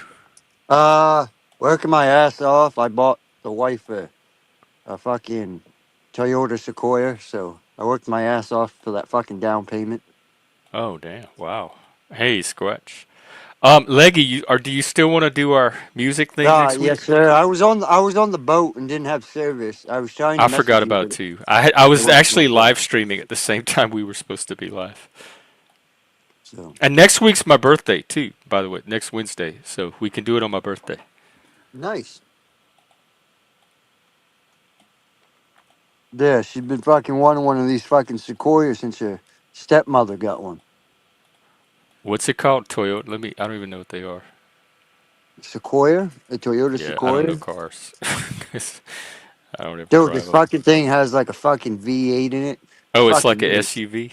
Yeah, dude, it's fucking dude. It Okay. has some nuts You to it. said Toyota. I mean, we get it. Toyota. Those things even resell for more than I like to pay for Yeah, vehicles, but they are good yeah, vehicles. yeah. This ain't a brand new one, by no means. I mean, this is a fucking older one, but it's in very good shape. So, I mean, it's a 2011, but it's fucking. They really haven't changed the look of them in fucking 15 years. They still look the same, pretty much. So, I forget which model it was. Toyota made this little four banger truck. It's the one they also made these little RVs out of. But that the Whistling Dixie T100s, panel, the no, it has T100. like no, it has like 22 in the stereo. It's like an L22 or something. Um, Whistling Dixie even dropped it from a helicopter. I forget what the last thing is they did that it stopped running, but they lit it on fire. They dropped it in the water. He sped through a bumpy field with the back full of cinder blocks. Like they did everything to this truck, and it would just keep running. Well, this thing was a one owner vehicle. They have every fucking receipt for every maintenance they had. Like when it was time for Hey, you maintenance, trying to sell it? I don't want to buy it. We know Toyotas are good vehicles. No, I'm just saying. I'm just saying I for feel like I'm for an on a damn 11. lot Like I right told now my when you're dad. talking My about dad's it. like, "You paid how much?" I go, "Well, Has it I got paid that like clear coat? I paid 12 grand for it. Yeah, it's still got good paint. So, I need to practice my car sales. but I go, Dad. I go, that ain't bad price. I go, especially since like it's still blue books for almost 15 in some markets. Dad's like, that's still a 13-year-old vehicle. I go, but Dad, it has low miles. It's a Toyota. It's four-wheel drive and it's a fucking tank. Why the fuck wouldn't I buy Now, it? Like, now to go along with the digital currency, do you know how many states have already vowed that by like 2030 they will cease all fossil fuel car sales? I don't think they're going to be able to pull that off. Oh, they will. People are not They will. switching to electric at the They rates they will would need. if they raise gas prices, if they make mechanic jobs more expensive, parts more scarce. They don't have to do it overnight, like I said. Um, Even the Federal Reserve got instated, what, World War II, 1940 something. This is right under our fucking noses. now, do you think? Now, I personally think there was some bad dealings, and I feel like Nixon fucked up, or Oh somebody yeah. during that regime fucked up, and that's why we went away from the gold standard No, because he it traded our was gold a away. private meeting that no voter or citizen had any say or anything to do in. Because I'm a It firm was believer there's no gold in Fort Knox. well, this digital currency puts us back. The world is going back to the gold standard, and that's what the Oh, digital currency will represent. But you so Because won't be really, Jeff, that handling that gold. Jeff, I checked about the chairman of the Federal Reserve. Um, they serve 4-year terms. So, um, Jerome Powell was first appointed by Trump in his term, and then renominated by Biden, and approved both times. So his term would be coming up to expiration. So Trump would just not renominate him and then nominate someone else, and his term would But expire. what But we that's have weird. Why is there mechanisms to two of them? remove that people from that's Are office when you? more we need to. Why don't we have one for this guy if we need to that's remove them before more their term is up? that's more illusion to make you feel participatory, is that each country is picking its delegate that will come speak on behalf of the Federal Reserve with more authority over that government than like we're all waiting in the market to see what Powell says about rate cuts, because they're controlling the world's money. I Show mean, it me was a created by Congress, so Congress should have the Federal authority Reserve. The over Federal it. Reserve wasn't created by Congress. Yes, it was. In No, 1913. it wasn't. You inbred piece of shit, Hey, no, close no, no, state They Tommy. sucking No, they no. did motherfucker. it. I hate They I'm Chuck. did it. sorry, but I'm They taking you did it. off. They did it on a midnight vote in Congress, if I remember right. That's what all of my Were research you? is Are saying. you that old, Chuck? Were you around in 1913? Were you? I was here when we was moving dirt before the lights came on. Okay, okay. So you're the only man that was older than It Bob was the Hope. Federal We got it. Reserve Act, passed by the 63rd United States Congress and signed into There law we by go. President Woodrow Wilson. And it There we created the go. Federal Reserve System, the central banking system of the United States. But why, how, and why would Congress create something that it has no authority or power or accountability over? Like, that seems ridiculous to create an independent agency that's not even part of the three branches of government with no check or balance over it. Well, There, the there way I really, there's look at no. it is the man is appointed or submitted by the president, therefore he can be fired by the president. It's never been That's tried what the in debate court. is. Like, who ultimately has authority over this dude? It has to be one of our branches. Like, we A can't have free, somebody in a yeah. position that the The Federal government. Reserve I is mean, not one part of the three branches. So it's an entity that was It was created by created by Congress. Congress, so ultimately it's accountable to Congress has the authority over it. I So mean, let's be real. that Technically, goes for couldn't the anything in the United president States, fire right? any federal employee he deemed like it? That's I what we're mean, trying Well, to figure out. I mean, I feel like like if you're a a federal The Federal federal Reserve employee, is not part judge, of the federal government. a It's not part federal of the federal judge government. can be removed by Congress. So Did I the would, Federal Reserve, did anything like it exist before Congress created? What is the point of the Federal Reserve Act if it's this thing that's not Congress, not from There Congress? was the Bank of the U.S. before, but that was also given a charter by Congress. That was a yes, private company. That was the closest thing to the Federal Reserve beforehand. Okay, There was so a bank that Congress has influence over this Federal Reserve. yeah, yes, but I mean yes. that Congress passes laws over the United States, right? That's basically what we're saying at that point. Congress could pass a law saying this person is What does fired. It AI wasn't say, just Jeff? passing a law; it was creating an entity that did it, this law a created an federal branch. entity. So there needs to be some kind of accountability Accountability. mechanism over this entity. Like, that's what I'm What does saying. that? And if Congress created it, it seems like that control would lie with Congress. What does AI say about it, Jeff? I didn't even ask it. I could pull it up. Just I'm Chuck, curious. just working See off if of it's Chuck, a different. Wikipedia man so as old far. We as need you an were, AI check, I'm folks. surprised you even thought of AI. Well, I know What you Jeff saying, relies Link? on it. Like I the figured president you were can some anti-Terminator dude ready to fucking for Judgment Day. I am, but I know Jeff uses it. That's why I asked to see Yeah, if their yeah. opinion differs from mine. the president can fire federal employees at will, which is correct, but the chairman of the Federal Reserve is not a federal employee. So Moose, But by the he's way, only I was approved by the standing right in front Congress. of you the other day. You checked me out. I tried to give you I all thought these he was clues, appointed by Biden. and you definitely yeah, but it the federal definitely went right it, over your head. it's a thing that the way the Federal Reserve works. Yes, they get nominated by But president, approved by Congress, but right, um, it's not part of the federal bureaucracy. It's not an agency. It's not part of the executive branch. It is a Then separate what the hell entity. is it? That's what people want it's to know. an It is a independent semi-public, semi-private. entity. Yeah. Do we have any other examples of semi-public, semi-private entities with no No, I accountability? don't think so. I don't think there's anything because the Joe's big acting like banks. this is just completely normal and like why are we even Well, questioning this? it's well, I'm just saying like it's been the way things have been for a long time. So it's like to me, it's just not new information, That's right? not an argument for anything. It's been I'm the That not, doesn't way. make it I'm not right, making an though. argument. I'm explaining. I'm not making an argument. I'm explaining. You said you're showing. You're observing that I didn't seem flabbergasted by this, and I'm telling you why. Because to me, this is just stuff I've known. And but I was going to say the big banks are also members of the Federal Reserve. So like Bank of America is part of the Federal Reserve. Like they all have a role in it. Yeah, but Um, then like I think though, then once you get down to like credit unions and shit like that, there, I think then I think you get to a different category because like they are insured, but like they're insured differently than like a normal bank. Your money, like you know how like they say you're insured to like 125,000 or whatever the fuck it is. yeah, that's the FDIC But insures I think, but people. I think though, like with like credit unions, I think it's a little bit different because my wife used to work at a credit union and she worked at Key Bank once upon a time, and she said that it's two different, pretty much two different entities the way they work. Like even the amount of money that you have to report, like before you have to red flag, it's different.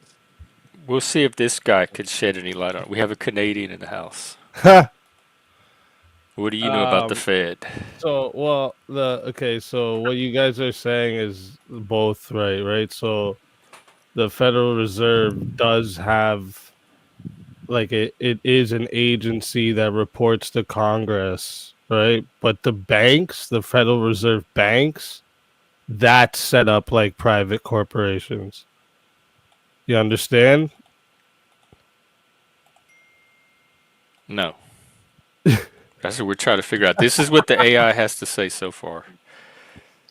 The board, like the governing board, like the central governing board of the Federal Reserve is an agency, right?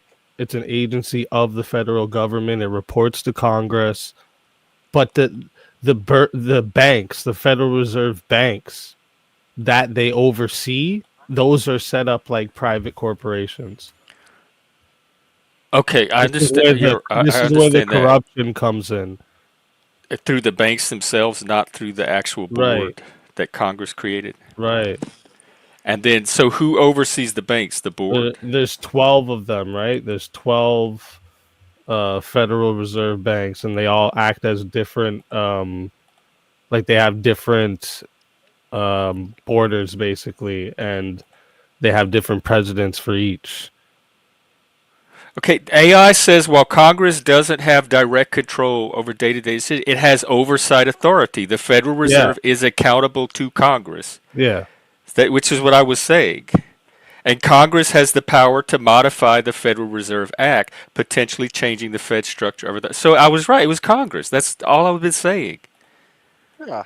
Yeah, I was just coming to. I heard you talking about that and clear that up. You're right. It is exactly. It does. It is a government entity, and also one of you said something about was there, or you said there was Federal Reserve systems before it. There was. You're right. There was two of them actually. And I know there were some Yeah, that failed. Like they were success, then they failed and went away, and they brought I them think back. I And so think the Yeah, Federal Jefferson Reserve is hated the the first one idea. to sustain itself as long as it has. right. Yeah, I think Thomas Jefferson hated the idea of a central bank. Yeah, but they The had the first bank of first the Bank U.S. of America and then the second Bank of America, Yeah, or the Bank of The United first States. Sorry. the first bank of the U.S. expired, so it was given a limited charter by Congress during the administration of George Washington. By the time of the administration of Andrew Jackson, Congress had to decide if it was going to renew it or not. And Andrew Jackson hated the Bank of the U.S., so he did not approve it, and it expired, and everything went to more of a regional banking system. And Andrew Jackson was a precursor to Trump. you could Kind of. say that. This have some things in common. Yeah. But it But looks like ultimately it's Congress. It's up to doesn't Congress. his term expire pretty soon anyway? 2026. So Trump's going to have Whoa, the opportunity to appoint someone else. that's going to go to court then. There's no way Trump will let that stand unless Powell bends the knee. Why does Trump want to get rid of Powell, and if so, why? Like, isn't Powell Because doing what Trump because wants? Powell is too slow to react to a situation. He overreacts when he does. That's why we ended up with those, what was it, 6, 8 rate increases, one after the other, instead of bringing it in slowly. And part of the idea was to keep it protected from political influence.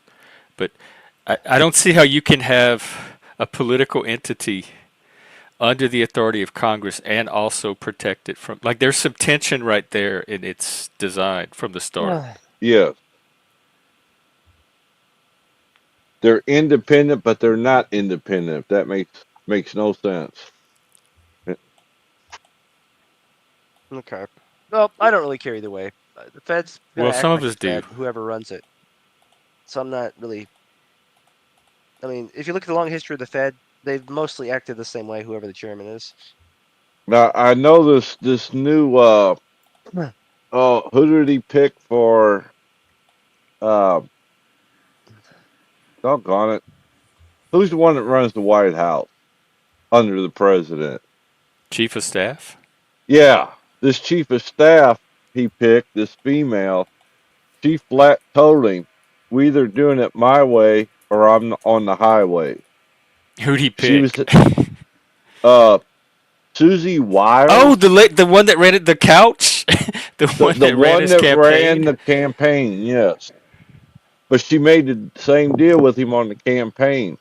You either go by my course of action or you're on your own. She scheduled all of his showings, his They said flights. Barron helped with that too. That he pointed them to which podcast to have him go on.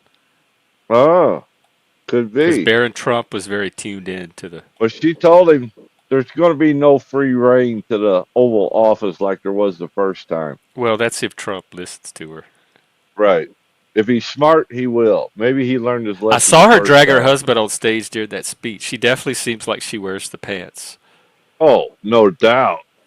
I could Barron see was the her key to the young spanking male vote. Trump.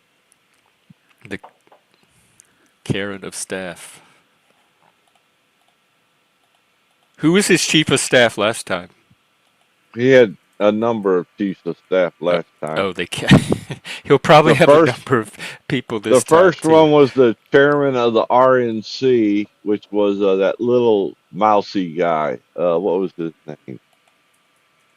Oh Lord, who didn't have a clue. There's so many mousy RNCers. Well, he was the head of the RNC, and then Trump made him chief of staff, and he didn't have a clue what he was doing. He picked two or three, because I can remember he picked Kelly. Priebus, Reince Priebus. Yep, Reince Priebus. He had no clue, and he had no control. People were just walking in and out at will. Hey, Daniel Barry, happy Friday. Oh, I forgot it was Friday. Easy, you doing combat tonight? Yes, sir. Here, Easy's doing verbal combat tonight. That happens every Friday. You can check that out. If you want to get up and... They call it debate. I call it fighting and arguing. It's blood sports. Yes, I call sir. it kitty. I call it kitty games. Oh. Chuck, have you gone? Have you tried? I went there a couple of times, but it's just all about who's got the best ad hominem. Yeah, it's not about fact. To me, it goes by personality and It rhetorical depends if you force. let it get to that, right? Some people they get a little bit crybaby when someone calls them a name, so they instead of like continuing on, they start getting into the back and forth ad-homs. But I find the people who come and like ignore that shit and just keep on with the shit, they're actually the people who do the best. Has GS ever been over there, Generally Specific? Oh yeah, he's gotten fucking ripped apart. Oh Nobody my seems God. to like that dude. I've never seen He's such a whole a bigger woman in my life. Yeah, dude's a whole clown, man. He was that Restless last night, wasn't it? Resla, yeah. Yeah, and he just made a He total came ass up out and of like himself. started some shit, and he was like saying weird shit at the end of every sentence I said, and then Who when Wrestler I was or said- GS? No, Yeah. GS. he kept like at the end of one of my sentences, he was like "your mom" and like saying stupid shit, and then when I cut him back, he got all bitch about it, like, "Oh, why you gotta call names?" I'm like, okay, what are we doing here? I think he was just a cook in the army. I don't think he ever saw any action. to be honest COO with you. Cook. Yep. I mean, he's a garden gnome. He's only like 5 foot tall. He's got that big beard. He looks like a garden gnome. Well, Garden Gnome lives matter, too. What did you I heard a little bit, it came at the end of you saying something about people's fears. Were you talking about the president? People fearing that Trump is the president? Is that what you were talking about there, Jeff? Me? Yeah. Well, no, they was talking about the Fed chair. 'Cause Oh, Trump yeah, wants we were to get trying to rid talk of him. about, like, I was trying to say that that's concerning to people, that if we have this position that nobody knows how to get rid of the guy. Yeah, But there's it looks got to like be we do know. It's accountability. Congress. Yeah. And in There the has to end, be you know how we get rid accountability. of people that try to be, too crazy. How do All the men Canadians step do? up and take those motherfuckers out. You know what I'm saying? Well, they're trying to do that. They just arrested some Iranians for some assassination plot today. Well, they filed charges. They arrested two. There's one still on the loose. They're trying to find. Let me see Two if there's an two of update. the three are Jewish. Jewish Iranians? What? Yes. Now Out of the Biden's three, under pressure to respond. People are calling it an act of war. When you it send is. 3 people over to assassinate our president, that kind of is It is an act of war. pretty Were they close trying to an to act of war. Well, assassinate who sent Biden them, or right? Trump? Like, He probably had something to do with it. That's why he's not going to respond. The Islamic Revolutionary Guard Corps. Iran. Yep. Trump has been a target of them since Yeah, January of 2020 what's because the he ordered the uniform drone look like? strike Does anyone that know? killed Soleimani. Tell me what their uniform looks like. Does anyone know? Is it that? Well, I can show pictures. I think it's a olive drab type, if I'm not mistaken. It looks like a dark teal green, hunter green. Is it this? Yep. That's it. Was it that guy? I've been over there. There's a lot of sand over there. I can tell you that. No, my point is, when you said they sent them over, I'm wondering who sent them over. That's what I was trying to And ask. apparently, it was Well- supposed to happen before the election. The plot was to get him before the election. Let's not be fooled, guys. Okay, we know that things happen sometimes that make it look like it come from other places, but it's really from the inside. You know? Well, this says the Iranian government ordered an operative to assassinate Donald Trump before Yeah. the 2024 election. Be- So the official for narrative payback. is Iranian like when government. they had big weapons for us to go find that never were found, right? Yeah. That's Yeah. because they were moved. I'm just saying. Don't believe And these are everything coming you from the hear. prosecutors that are making the case against them. I know, but we had that one time our presidents sit up and be like, "Yo, they have weapons of mass destruction. We have to go get folks," and they I didn't have remember shit. that time. Well, there kind of was. I always There thought kinda from the was beginning it was an weapons. excuse. Like I thought they were going to go weapons or no weapons. I never thought they were not going to do anything. I mean, Yeah. they were killing a bunch of their people with the gas weapons. Not laws. Before you go, real quick, tried to tell them convene- about our channel. See if they want to donate or support or invest or something. Tell them how cool we are, and see if they have any autistic kids that need help. Okay, have fun. Wait, what? Michael Moore? Oh, I used to be God. into him. I had all Oh, his. come on, Jeff. That was before Really? Roger. I liked Roger to me. It was really good, and then he did the Columbine movie, and then I lost. I very quickly lost. He lost my loyalty Yeah, he's after a I saw what a dingbat. crazy leftist he was. What's the new one on?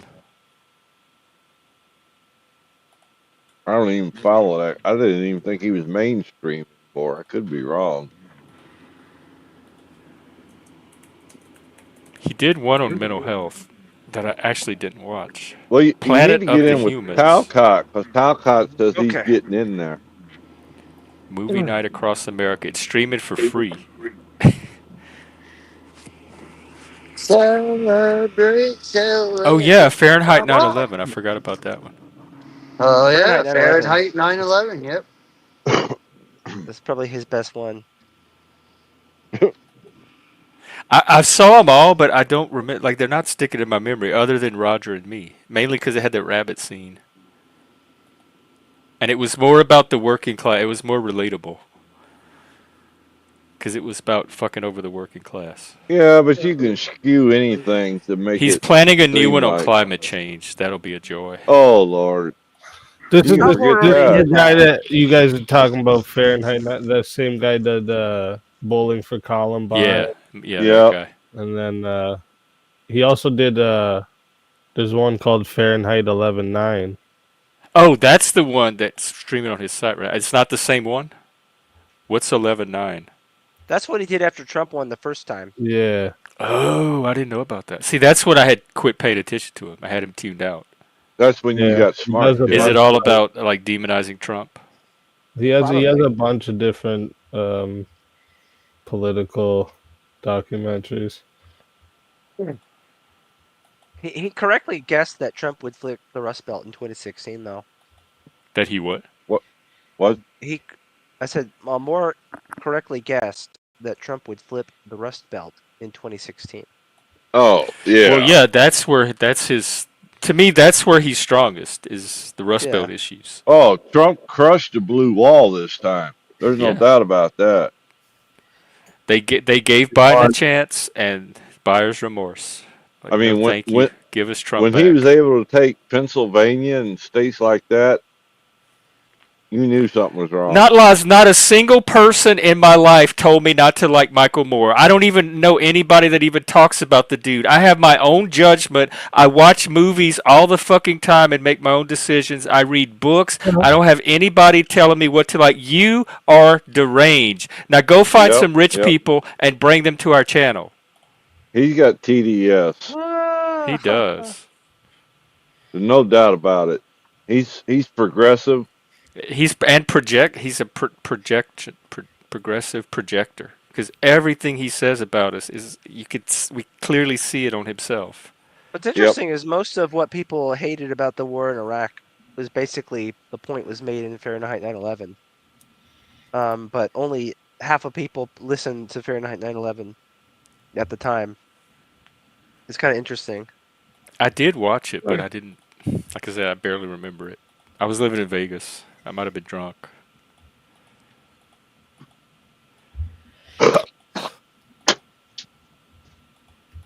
All right, I'm gonna hop off. I just wanted to clear up what you were saying there earlier. Thank you, Easy. Appreciate it. Go check out Easy tonight on Verbal Combat if you're looking for Appreciate a that. entertaining And before I panel. go, if you want to watch the best Michael Moore documentary, you go watch Canadian Bacon, and that'll let you learn about the Cold War that America started with Canada. That America started with Canada. Yep. Other way around. Didn't y'all burn our White House? We have not laws in the chat every day try to start a war with us. Nope. Too much maple syrup. You'll see. It's funny. Go watch it. It's funny. Canadian Bacon, it's called. Help America fight the Canadians. I'm Yeah. down. Hey, I'm let's doing my part every go. day. All Right right. here in this chat. Take care, Easy. Take care, bro. All right. Well, let's look at our status. I think we are. What? When did I do this? Oh, are we coming up on an hour? Yep. Well, I guess I delayed making the goal, so there's 26 minutes on it. So I'll keep it going for 26 more minutes, unless I meet the goal. And then I'll wrap it up. Come on, Moose, you still gaming tonight?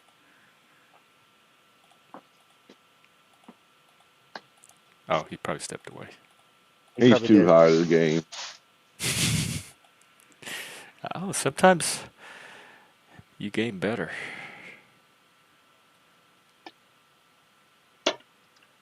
Sorry, hey, So- I'm making dinner real fast. But yes, I'll get to you on Discord.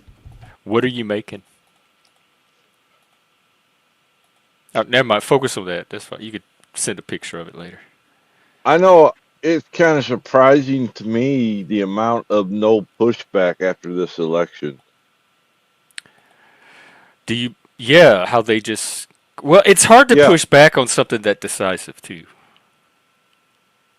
Like all of their narratives got rejected. Nobody believes or trusts them. So what are they even going to push back with? Exactly. I mean, we don't have Russiagate to rely on this time. Yeah, this wasn't Russia's this time. This was all us. This was Mexico Gate. Mexigate. Oh wow. Damn.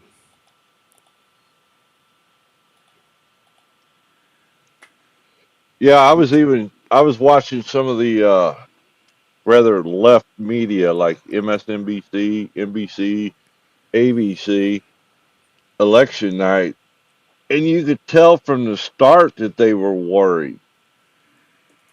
I found that amazing that they even admitted that it wasn't looking good. Oh, MSNBC. What you mean election night? Yeah, on election night, the mainstream media like ABC, NBC, MSNBC, even the harshest critics were like, "Ooh, I think we're going to get our ass handed to us," and they did. Pretty much. That was Yeah, as I much thought of an ass handing as I think it could be, considering how close the polls I were. thought I was going to have to throw my daughter out that night. Is she's Harris. Oh, big time, big time. Is it the woman? Is it gender based? I don't know what it was. I think it was TDS, to be honest. Yeah. Not that Harris was good, it was Trump was bad. I'm like, well, explain to me why. Well. And I'm like, well, that don't cut it. It didn't cut it for Kamala either. No. Even her concession speech I found rather odd. Oh, I didn't even bother listening to it. What were the highlights? Oh, she's talking about we need to stand up and fight Well, that's what AOC again. was saying. Like, we're potentially entering an era of fascism, and we need to band Yep, together. which is a bunch of BS. They're trying to keep their base. The few idiots left that still believe their propaganda. Well, we got the Senate, but the House, the last time I checked, was still up in the air. Yeah, it's taking forever to call the House. Although he only needs, last time I checked, he needed 8 seats, and there were I've plenty of. seen Oh, 7. there were. Yeah, now he needs 7. Alaska's still open. Arizona has 3 open seats. These are the Republican seats. California has 6 open Republican seats. So all he needs is 7 of those. Washington State What has is it? 1. Nebraska, 211 to Iowa, 202 or something like that? 218. And we're at 211.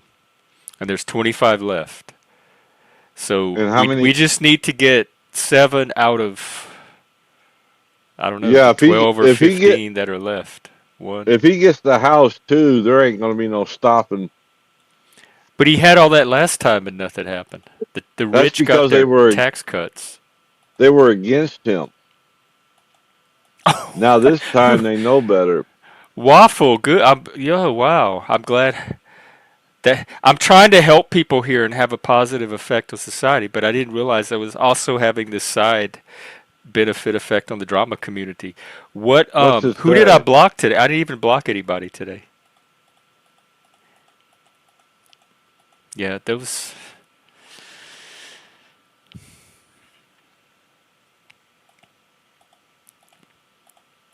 they're crying because they can't do their drama here. They do it everywhere else. They pretty much have most of YouTube captured with their drama. What silly little people.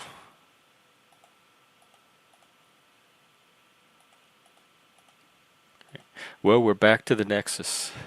The 3 of us are left. Joe, would you have anything going on tonight? Uh, no, I don't. I don't. I'm gonna be here tomorrow at noon because that's gonna be, or our usual time. That's gonna be my new daily streaming time. So feel free to show up if you want, and we can do that Okay. topic. But don't feel pressure to. I won't Let's make it an see. official Nexus stream. If I'm somehow feeling well enough to stream, but still technically sick that I can't go on my date tomorrow, I'll see. I'll see what we can do. And I forgot what topics we were supposed to do. Oh yeah, identifying strengths and building on strengths. Freak, what's up? It's me. Da, Sha. What's how up? you doing? Okay, how about you? Oh, pretty good. Oh, they're like rejected stalker girlfriends. Okay, got it. I've had a few of those boyfriend types. Yeah, so I want to talk about them, and I want to talk about yesterday after or well, shoot, I don't even remember, but it was the Modern Day Debate channel. You know, the James, and he has the different people like Andrew on. He had Andrew on last night against some new guy, I guess. So they were talking about, transgender, and blah blah blah. So they were basically spurging on each other for about 3 hours. Like what is a woman? How do you determine what a woman is? Define woman. And they went through the whole science. Biological, hormonal. Sliced it, diced it, cross sectioned it. The whole rigmarole. The legal and Hopefully, the last gasp. yeah, and it dawned on me, Donald Trump had it right from the from the outset. Grab him by the pussy, just cut through all the noise and get right down to business, and bam. If you want to know if someone's a man or a woman now, you just grope them and go from there. Are I trans mean, women women? he's I'm looking at it trans. now. He's transcending time with his transcending of transgender. He's the real trans. Here's that debate. It's Andrew Wilson and I don't know. I don't recognize these other people. Ooh, who's Dr. Jane? He's cute. Well, I can't remember the guy's name. He's, I think, he's pretty new. I think that might have been his first debate. not Laws. Would you go hustle for us? Why are you still here?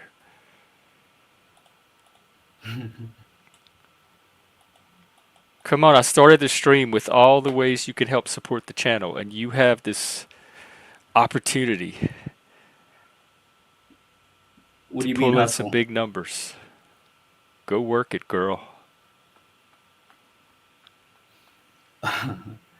Yeah. So, anyhow, I was spewing this over at another channel last night. Just being, having fun with it. But I mean, if you think about it, if Andrew Wilson and this guy can't even define or determine how you determine what a woman is, Donald Trump knew, like he knew. Okay, so anyhow, talk about the drama community. I think that what happens is when you go on your your little rant tirades, arguments and everything, they don't know how to counteract that. So instead of trying to actually win an argument with you and like staying steady, presenting reasonable and logical arguments, standing firm, presenting logical good argument, they just get afraid, and so all they can do is attack, and that's why there's the conflict. So it's really their fear more than anything, but I And don't know if they their would. own like limitations, because that's all they can do. Like it's not like any of these people are out there doing mental health channels and channels to try to contribute something positive to society. This is all they have. Like this is their coping toolbox, and that's it. Maybe let them have fun. I have fun. I'm kind of a secret closet drama like consumer at this point. But I think when you would talk to them, and everyone was getting along, and you would talk to them, but you would have arguments, and they would try to gaslight you or pin you down or paint you in a corner or whatever. Basically, you're always wrong and they're always right. And then you start, arguing, pushing back. They just don't know how to handle it, and they can't overcome it. So they basically clan up and say, "Oh, he's a weirdo." Basically, that's kind of just what I'm saying. So, Oh yeah. Well, anyhow, I know I usually know what I'm talking about, and people are not going to convince me that I don't know what I know. Like this is going to be impossible. So good luck with that if that's their goal. yeah. I So did hear anyhow, like someone did float the idea on one of the channels that Mike comes on here and makes fun of me for being stupid and I just don't notice. Like he's secretly insulting me the whole and I'm just not aware of it. And I thought that was a ridiculous narrative as well. uh, Like Mike's secretly trolling me and I'm just not yeah, aware of it. maybe once in a great while, but if it does happen, he's 50% not aware of it of himself. so Yeah, it doesn't really I think matter. it's hard for them to accept that Mike can have genuine conversations with people because they want to see him as this, like, I don't know, whatever this lolcow creature. Which I Oh, that looked up reminds me. lolcows the other day. I want to read this. There's this here. I'll drop it in the chat. There's a whole article explaining lolcows and what they are, and it says most locals are on the autism spectrum. So to me, it's a hate group against Spur. It's just people that like to laugh and make fun of Spurs, and so that says more about them than the locals themselves. Does it mean that the cow actually has to be a spurg, or could it be any kind of weird quirk? It can be any kind of weird person, but A, I would say usually the weird people are the Spurgs. That's part of their Spurgness. And B, this article specifically says that most of them are on the autism spectrum. So I'm just going off of this. So if their hobby is finding locales to hate, they're basically just hunting autistic people to be hateful to them and punching down on autistic people. That's what I associate with locales as now. Huh, interesting. I would consider Doth Dawkins a kind of a locale, or a actually I would call him like a novelty locale, because Which who the who is heck this? hasn't been blocked by Darth Dawkins? He's a Richard Christian. Dawkins? No, no, Darth Dawkins. He's usually Oh, I trying don't to even know him. basically he's a Christian. He's like really kind of he's a presuppositionalist, Calvinist Christian. He's really harsh with his Oh, he's the one that everybody trolls. yeah. I've heard of him. So Yeah. yeah, so it's like he's almost got like a whole anti-cult, cult anti-cult following, that but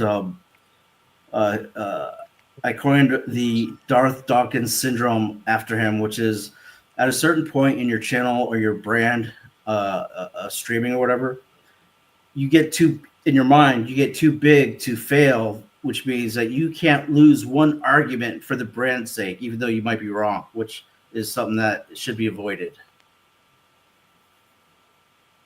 But anyhow, I have a It, Mike Cerrone impersonation that I want to do. here, let me give you center stage. Okay, just coming up. Hey Jeff, thanks for having me. It's great to see you. I know you guys are talking about the universe and God and everything that makes life curious and mysterious and wonderful. But what do you think about Parmesan cheese on a clam dip sandwich? That's it. What I do you gotta think? say, I can actually hear Mike in that. That was That is, I think that's good. That's going to go viral. That's definitely getting clipped, I'm sure. All right. I like Mike, so it's I all have no fun. problem with It's all Mike. I good. enjoy our conversations. Yeah. That's all And I when got for you, he Jeff. crosses the boundaries I've set, I impose the same consequences I do with anybody else. I think I'm very consistent about that. So people that think I Yeah. protect Mike or he's fooling me or something are just seeing what they want to see. I find they're not people that care much about reality to begin with. But Well, bring it the fascinates trolling on. me. I'm a Satanist. I love seeing people's demons. So keep showing Yeah. me those those demons. I mean, he seems like, a regular guy, to me, for the most part. I mean, who knows? Everyone on YouTube could be who knows what, but right. But he's got these people that will just they're like loyal troll hater like fans. Yeah. And I've never seen that with anyone else, except like maybe Darth, but And completely uh blind to their own house. it's fascinating anyway, because it's like, why Mike though, out of like Tommy, or other people like they could follow Talcott. around and harass, or the Tackot's definitely got his own share, but they'll panel hop around, and it's like they're cyber termites, and they just find the branch that he lands on, and they show up. Well, they coordinate. I think they have Mike sightings, and then they communicate through Discord, and they message each other and let him know what panel he's on, and then they all show up. That's how my Nice. numbers grew. Some of them. Wow. Yep. Yep. Yeah. So that's all I got for you, buddy. Okay. Well, I appreciate it, and Have a good rest of your day as well. I guess I'll be wrapping up here soon. What are we at? Mhm.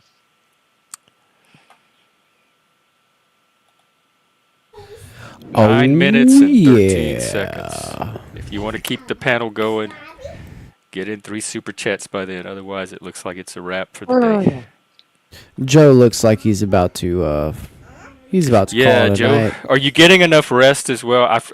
I said drink plenty of water, but I forgot to mention rest too. I've been sleeping as much as I can. I've been laying around a lot. It's just, I don't know. I do Take feel care, better Chopper today. Jeff. It's great to see you. I hope we get you on panel soon. See, this is upset. This is to me less mentally healthy than what I see Mike do, which is just have conversations about That is crazy to me. That is like what he crazy. remembers from childhood mostly. He's Gen X. We reminisce about Gen X nostalgia. That level of investment in following Mike around. Yeah, these are deranged people. I don't. Start a fucking It's not business. healthy. They could actually start a business with this much commitment. They Yeah, could make money doing something. the passion and the drive. Some of them have. Like I think some of the content, it's people that are making money off of their channels doing it. Man. I mean, I've made a few bucks off of Mike as well with his consent, but I wasn't happy with the way it went, so I stopped doing that. Are you Joey Waffles? By the way, they were talking about you the other day too. They wanted to see us, or maybe that's Joey Vegas. I don't know. They wanted to see us do a debate. Like they said, oh, that would be so cool. We would love to see those two together. And then they were playing out in their minds how it would go.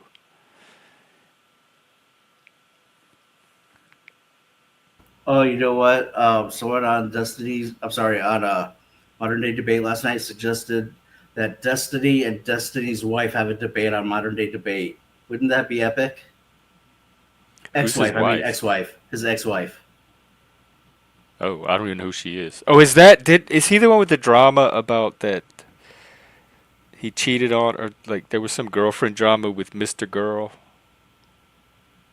I'm He and not his wife sure. were in an open marriage. I remember that. Oh, Yeah, I didn't know any of and the people involved, so it meant nothing to me. I think like he stole his ex-wife from some guy, and they had an open marriage or whatever. And she was a foreigner. She's also a social media person like him, and he ended up paying like a bunch of her taxes in that country, and then she left him. Straight ho, and he got hoed. So I'm I sure don't know there's how. some, that would be a great debate between him and his ex-wife. Melina Goranson. I would love to debate him on not being thirsty. I I can't mean, he stand literally him. fits into the right wing like stereotype of the beta cuck liberal. I mean, Joey, I'll unblock you. Uh, yeah, I don't mind unblocking you. You've been pretty decent with me. well, just so you know, Jeff, I don't want to do any of the debates. I know that you guys were talking before about having me on a debate team. I'm not going to do any debates. I did. A couple streams ago, remember like opining like the debate dream team or whatever for like the verbal combat thing or Is it the whatever. one Bricky was trying to put together to go against Andrew?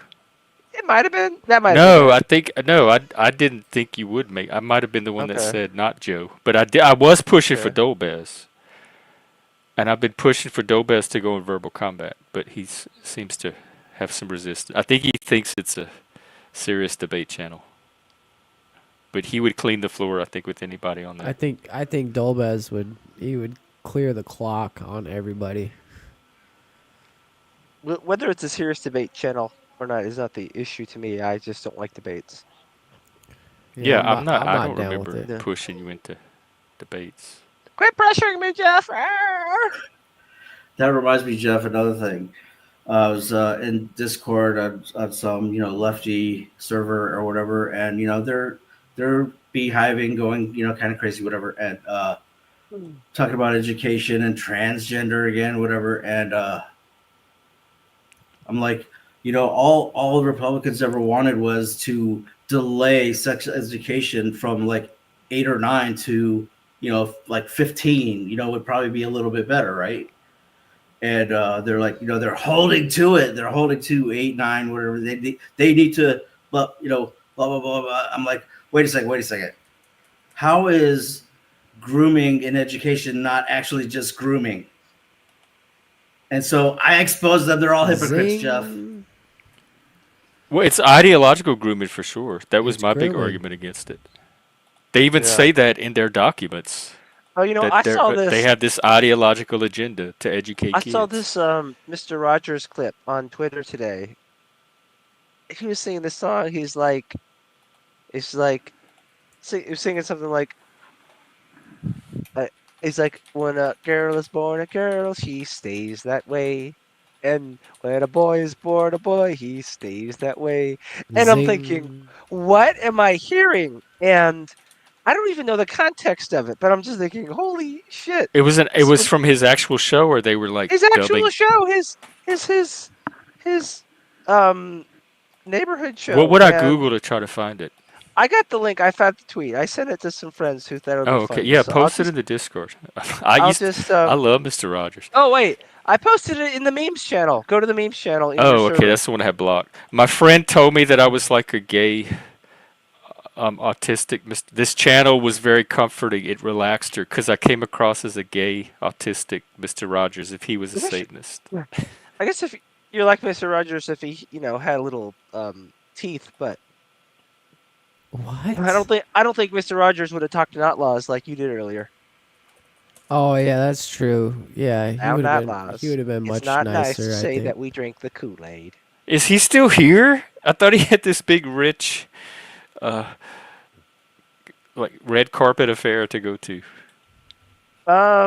He might be here.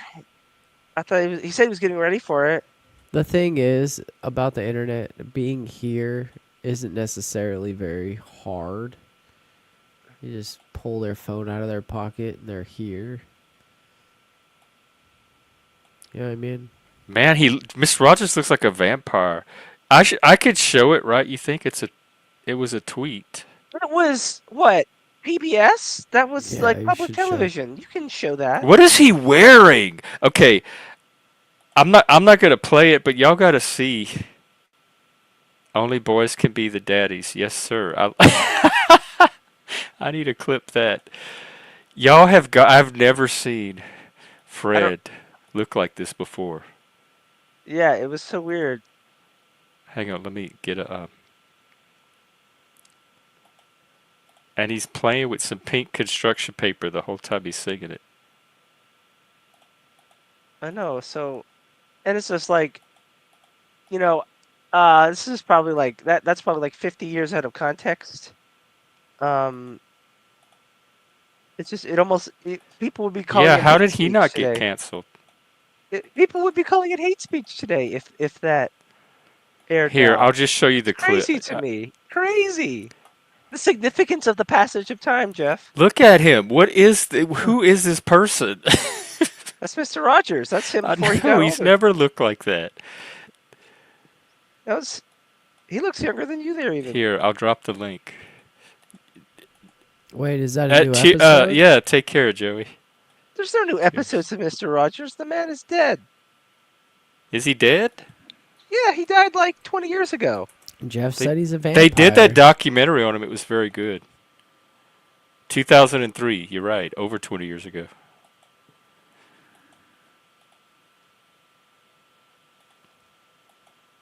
And if you haven't seen him take on Congress, you should look up that clip too. Very inspirational. That's how you do it. It's the last time you could go to Congress and just do that. Not the last time. I'm sure there were other times, but you could not do that now. It would not be that easy. Oh, you don't even think Fred could pull it off? No. No, what you'd have to do is you'd have to run for office yourself and disrupt the system. That's what you'd have to do. Well, if Talcott can do it, why couldn't Fred? You have to do it. Or Donald if Trump. Fred You have could to do it, why can't Talcott? You have to be an asshole celebrity who takes power for yourself. That's what you have to do. That's what Trump did.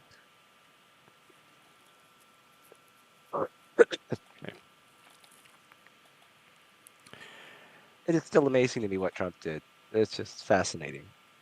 Like, I feel like I watched a really cool movie. I mean, think about it. The way he won. He didn't just come It's back. even starting with that assassination attempt. Like I think the movie started then for me. The movie's no. It's like okay. So like, I say a movie. Uh, it's like the Lord of the Rings. It's like a whole series, right? And like, there's the Fellowship when he gets elected the first time, and the Two Towers when he loses, and this is the Return of the King. Um, yeah, it was crazy, but yeah, I mean, him getting shot, just narrowly missing because he turns his head at exactly the right second. It clips his ear. And then Uh, immediately, just not gets even a up, sec, yeah, just goes into. and that probably actually changed him. He probably actually believes that God intervened because God has a plan for him to be I president. tell you, that And is that is when he won me over on an emotional level more than anything he's done before. Like if I was a Trump fence sitter before then, not only that, that but the Trump moment supporters captured me probably like also nothing believe else. And that then the Trump fry station was and the garbage was truck. chosen by God. You know what I mean? Like a lot of Trump supporters, I bet, think he's chosen by God because of Yeah, they that. were thinking that even before. I saw the memes during his Yeah, first but 4 years of Jesus Trump. after that was something that looks like a miracle. Well, I think the freak thinks that he's what the prophecy of Daniel. Freak, is that what you think? Do you think Trump was chosen by God to be president? I think he has the potential to be the Antichrist. Oh, well, Okay, that's the kind of crazy. Antichrist is chosen by God too, right? Oh yeah, pretty much. What But is it chosen by God? God chose the fact that I'm picking at my forehead right now. Can you stop it? Make yourself stop. But there's like loose Defy skin on God. there. If I stop, it's because he wanted me to. Oh, Okay, everything's his plan. If I could tell God to go fuck himself, that would be his plan. you can Or do it. Do it. Do it. if I wanted to be double defiant, I could tell God to go fuck herself. Well, I think on that note, I better wrap up this panel just in Yeah, case. Jeff, do you believe in I'm goddess? trying to grow. Jeff, we should try the question out that way. Instead of asking people, "Do you believe in God?" we should always frame it, "Do you believe in goddess?" That's what Kamala means. Well, okay. Do you have anything you want to wrap up with? No, Yeah. Here, hopefully I'll be Hit the better like tomorrow. button and here. Let Moose donate. do his little thing. Yeah, I can't let Joe leave before me. Hit the like button, guys. Make sure to subscribe, share with your friends, and donate. Because donations to the church of Jeff are where it's at. Peace. The I'm outta here. outliers. The outliers in exile. The All of community we're us. building. Yes. The It's not just nexus. me. Helps all of us. It's not just Jeff. It's everyone. Yes. And come Yeah. hang out in Discord and game with Moose and I later. Joe. I don't know. I'm still sick, so I've got no Okay. plans. Hopefully I'm Well, better I will be tomorrow. here tomorrow at the same time, and Joe may join me for the Nexus, but probably not. I can wing it without. Don't feel pressured, and we'll see you another time. All right. Take care. Good checking in. Freak. yeah, I should have said hello to Moose. It's always cool to be on the panel with him. You know, he's so smooth. And Joe, I hope you feel better. I think I pretty much got all my updates out or anything that I ever have to say or whatever. So good seeing you, Jeff. Nice talking with you, and we'll catch you later. I'll catch you later. Good seeing you too, Freak. And Waffles, you too, I guess. So, all right. I think that went well. I'm still working out all the kinks, dare I say, but I think that's going to be the model from now on. I'll do a couple of hours every day, 3 p.m. Eastern, 2 p.m. Pacific, and then if you want more, people can meet whatever super chat goal to keep it going. I think that's a fair way to do this for now.